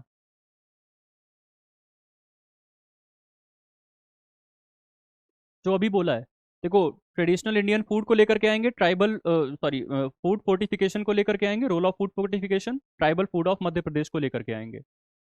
तो आपका ट्रेडिशनल इंडियन फूड चौथी क्लास है, पांचवी और छठी क्लास आपकी हो जाती है फूड फोर्टिफिकेशन की, सातवीं क्लास हो जाएगी आपकी I think traditional tribal food of Madhya Pradesh, एक क्लास और बच रही है, कोई एक टॉपिक मिस हो रहा है ना, कोई एक टॉपिक मिस हो रहा है शायद, उसको भी कवर कराएंगे, 8 क्लास आपकी टोटल कराएंगे, ठीक है। नहीं, प्रॉपर्टीज तो अगला पॉइंट है ना, अभी उस पर आए ही नहीं हम लोग, वो लास्ट पॉइंट है ना, पांचवा पॉइंट है। Eat right India initiative, very good Prince, यही मैं बोल रहा था, जो ईट राइट इंडिया इनिशिएटिव वगैरह हम लोगों ने कर रखा था उसको भी कराएंगे, ठीक है। Challenges of eat right India, ये करके टॉपिक का नाम था। अ, एक कोई डाउट आया था, अभी कहाँ गया? बीटा शीट में 2 पॉलीपेप्टाइड चेन होती है कि एक? एक पॉलीपेप्टाइड चेन होती है लेकिन एडजेसेंट होती है, ऐसे भी तो हो सकता है ना। तो इसके बीच में हाइड्रोजन बॉन्डिंग बन गई तो शीट का ही तो फॉर्मेशन होगा। ठीक है। सिंगल पॉलीपेप्टाइड चेन, दो की शुरुआत कहाँ होती है? क्वाटर्नरी स्ट्रक्चर से होती है। ठीक है। हाँ हाँ, ईट राइट चैलेंज बताओ, बचा हुआ था।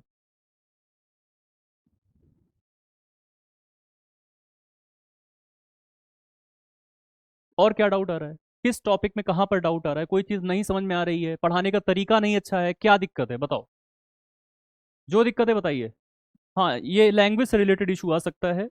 उसका वजह मैंने बता दिया था आपको, पहली ओरिएंटेशन क्लास के अंदर बता दिया था। पूरी कोशिश कर रहे हैं कि लैंग्वेज से रिलेटेड इशू सॉल्व हो जाए। ठीक है। बताइए भाई।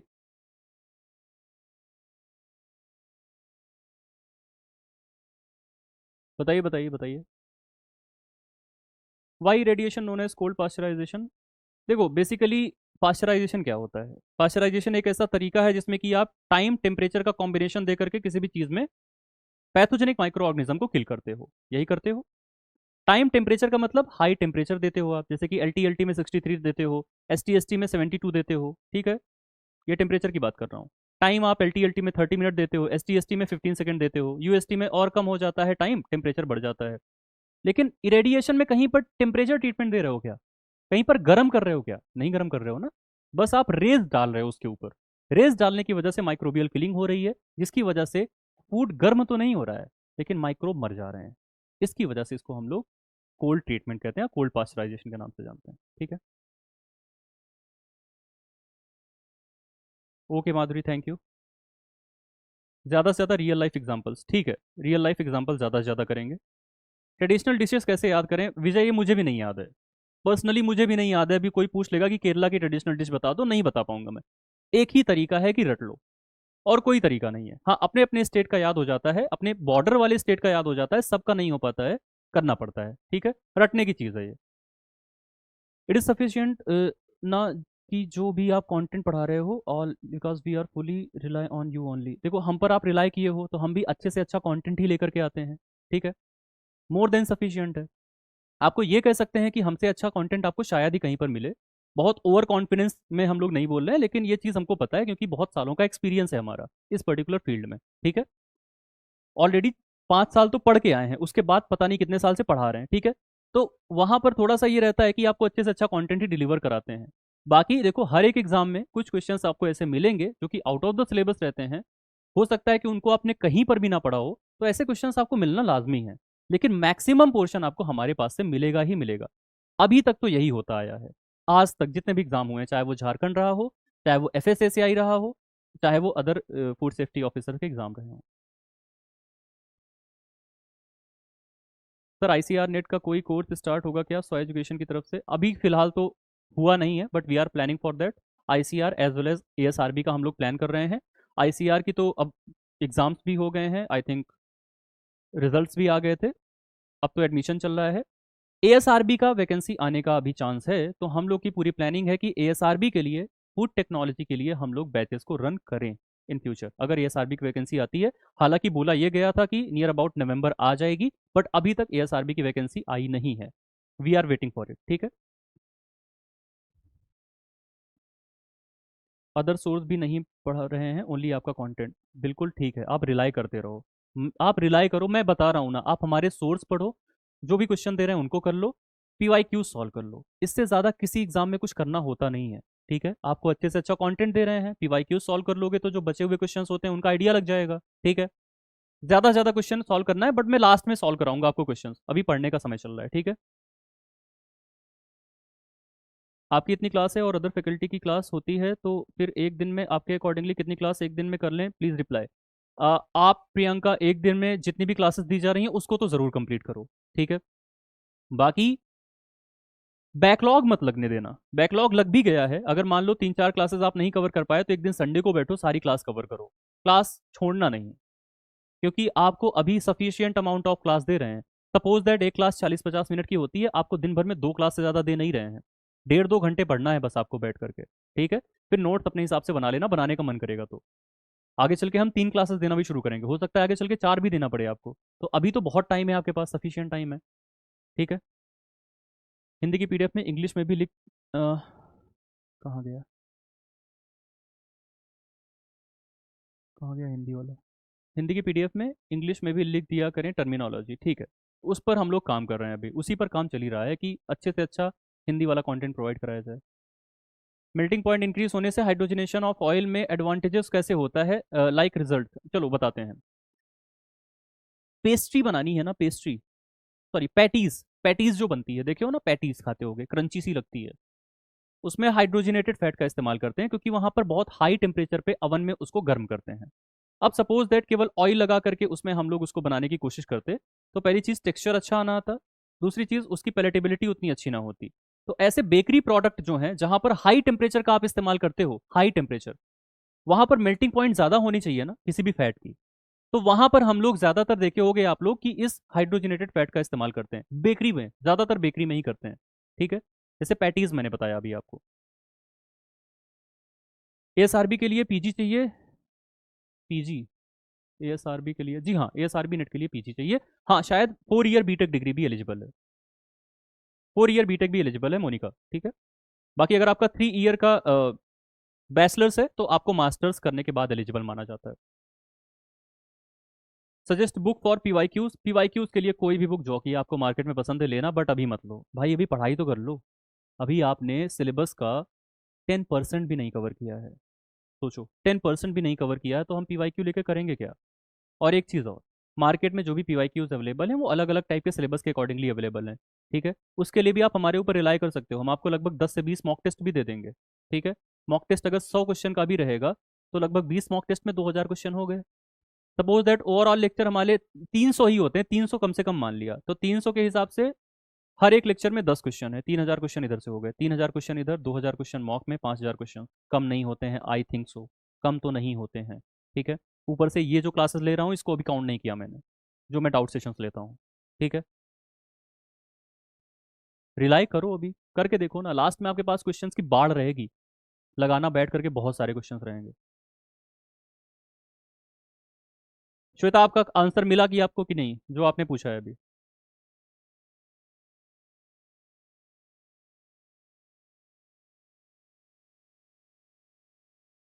मॉक देंगे भाई, मॉक देंगे। ये सिलेबस के एंड होने पर अप्रैल एंड में आपको मॉक मिलना शुरू होंगे, ठीक है। मॉक कब लगाया जाता है?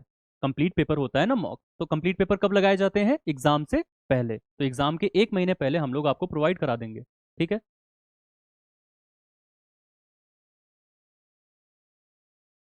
थोड़ा सा पेशेंस रखिए, बाकी अभी देखो, साथ साथ चलते रहिए, जो भी आपको लेक्चर्स दिए जा रहे हैं आप पढ़िए ज़रूर, ठीक है। मैक्सिमम आप लोगों में से लोग पढ़ नहीं रहे हो, लेक्चर्स देख नहीं रहे हो, जो कि आपके लिए हानिकारक है, ठीक है। अगर आपने लिया है, बैच को परचेस किया है, तो पूरा इसको यूटिलाइज करिए, ठीक है। बीएससी माइक्रोबायोलॉजी एलिजिबल है या नहीं, इसके लिए आप कांटेक्ट कर सकते हैं, नीचे जो भी नंबर आएगा उस पर, ठीक है। मैनेजमेंट से कॉल करके जो भी आपके क्वेरीज होते हैं उन क्वेरीज को रिजॉल्व कर लिया करिए। यामिनी, ओके, जो भी आपके सामने नंबर आ रहा है, आई थिंक ये आ रहा है नंबर, इस नंबर पर कॉल कर लेना 8601 पर, ठीक है। चलो भाई, एंड करते हैं क्लास को, ठीक है। ठीक, 2 घंटे में हम लोगों ने कंप्लीट कर लिया, लास्ट टाइम हम लोग 2.5 आवर्स में कंप्लीट किए थे पूरी लाइव लाइव क्लास को। कोशिश यही रहती है मेरी कि 1 से 1.5 घंटे में हो जाए, बट ये 2 घंटे अभी पहुंच रहा है, हालांकि आगे चल के थोड़ा सा कम भी हो जाएगा, ठीक है। बाकी आपके ऊपर डिपेंड करता है, अगर आप लगातार क्वेश्चंस पूछोगे तो हम बताते रहेंगे, ठीक है। चलो स्टूडेंट्स, फिर यहीं पर सेशन को एंड करते हैं। 30 सेकेंड्स का टाइम है, अगर कोई और डाउट बचा है तो बता देना, नहीं तो फिर एंड करते हैं। Okay, thank you so much, जो भी डाउट है एक बार आप लिख सकते हो, 30 सेकेंड का टाइम है, ठीक है। चलिए भाई, चलो, I think it was all for today, very nice session, thank you so much.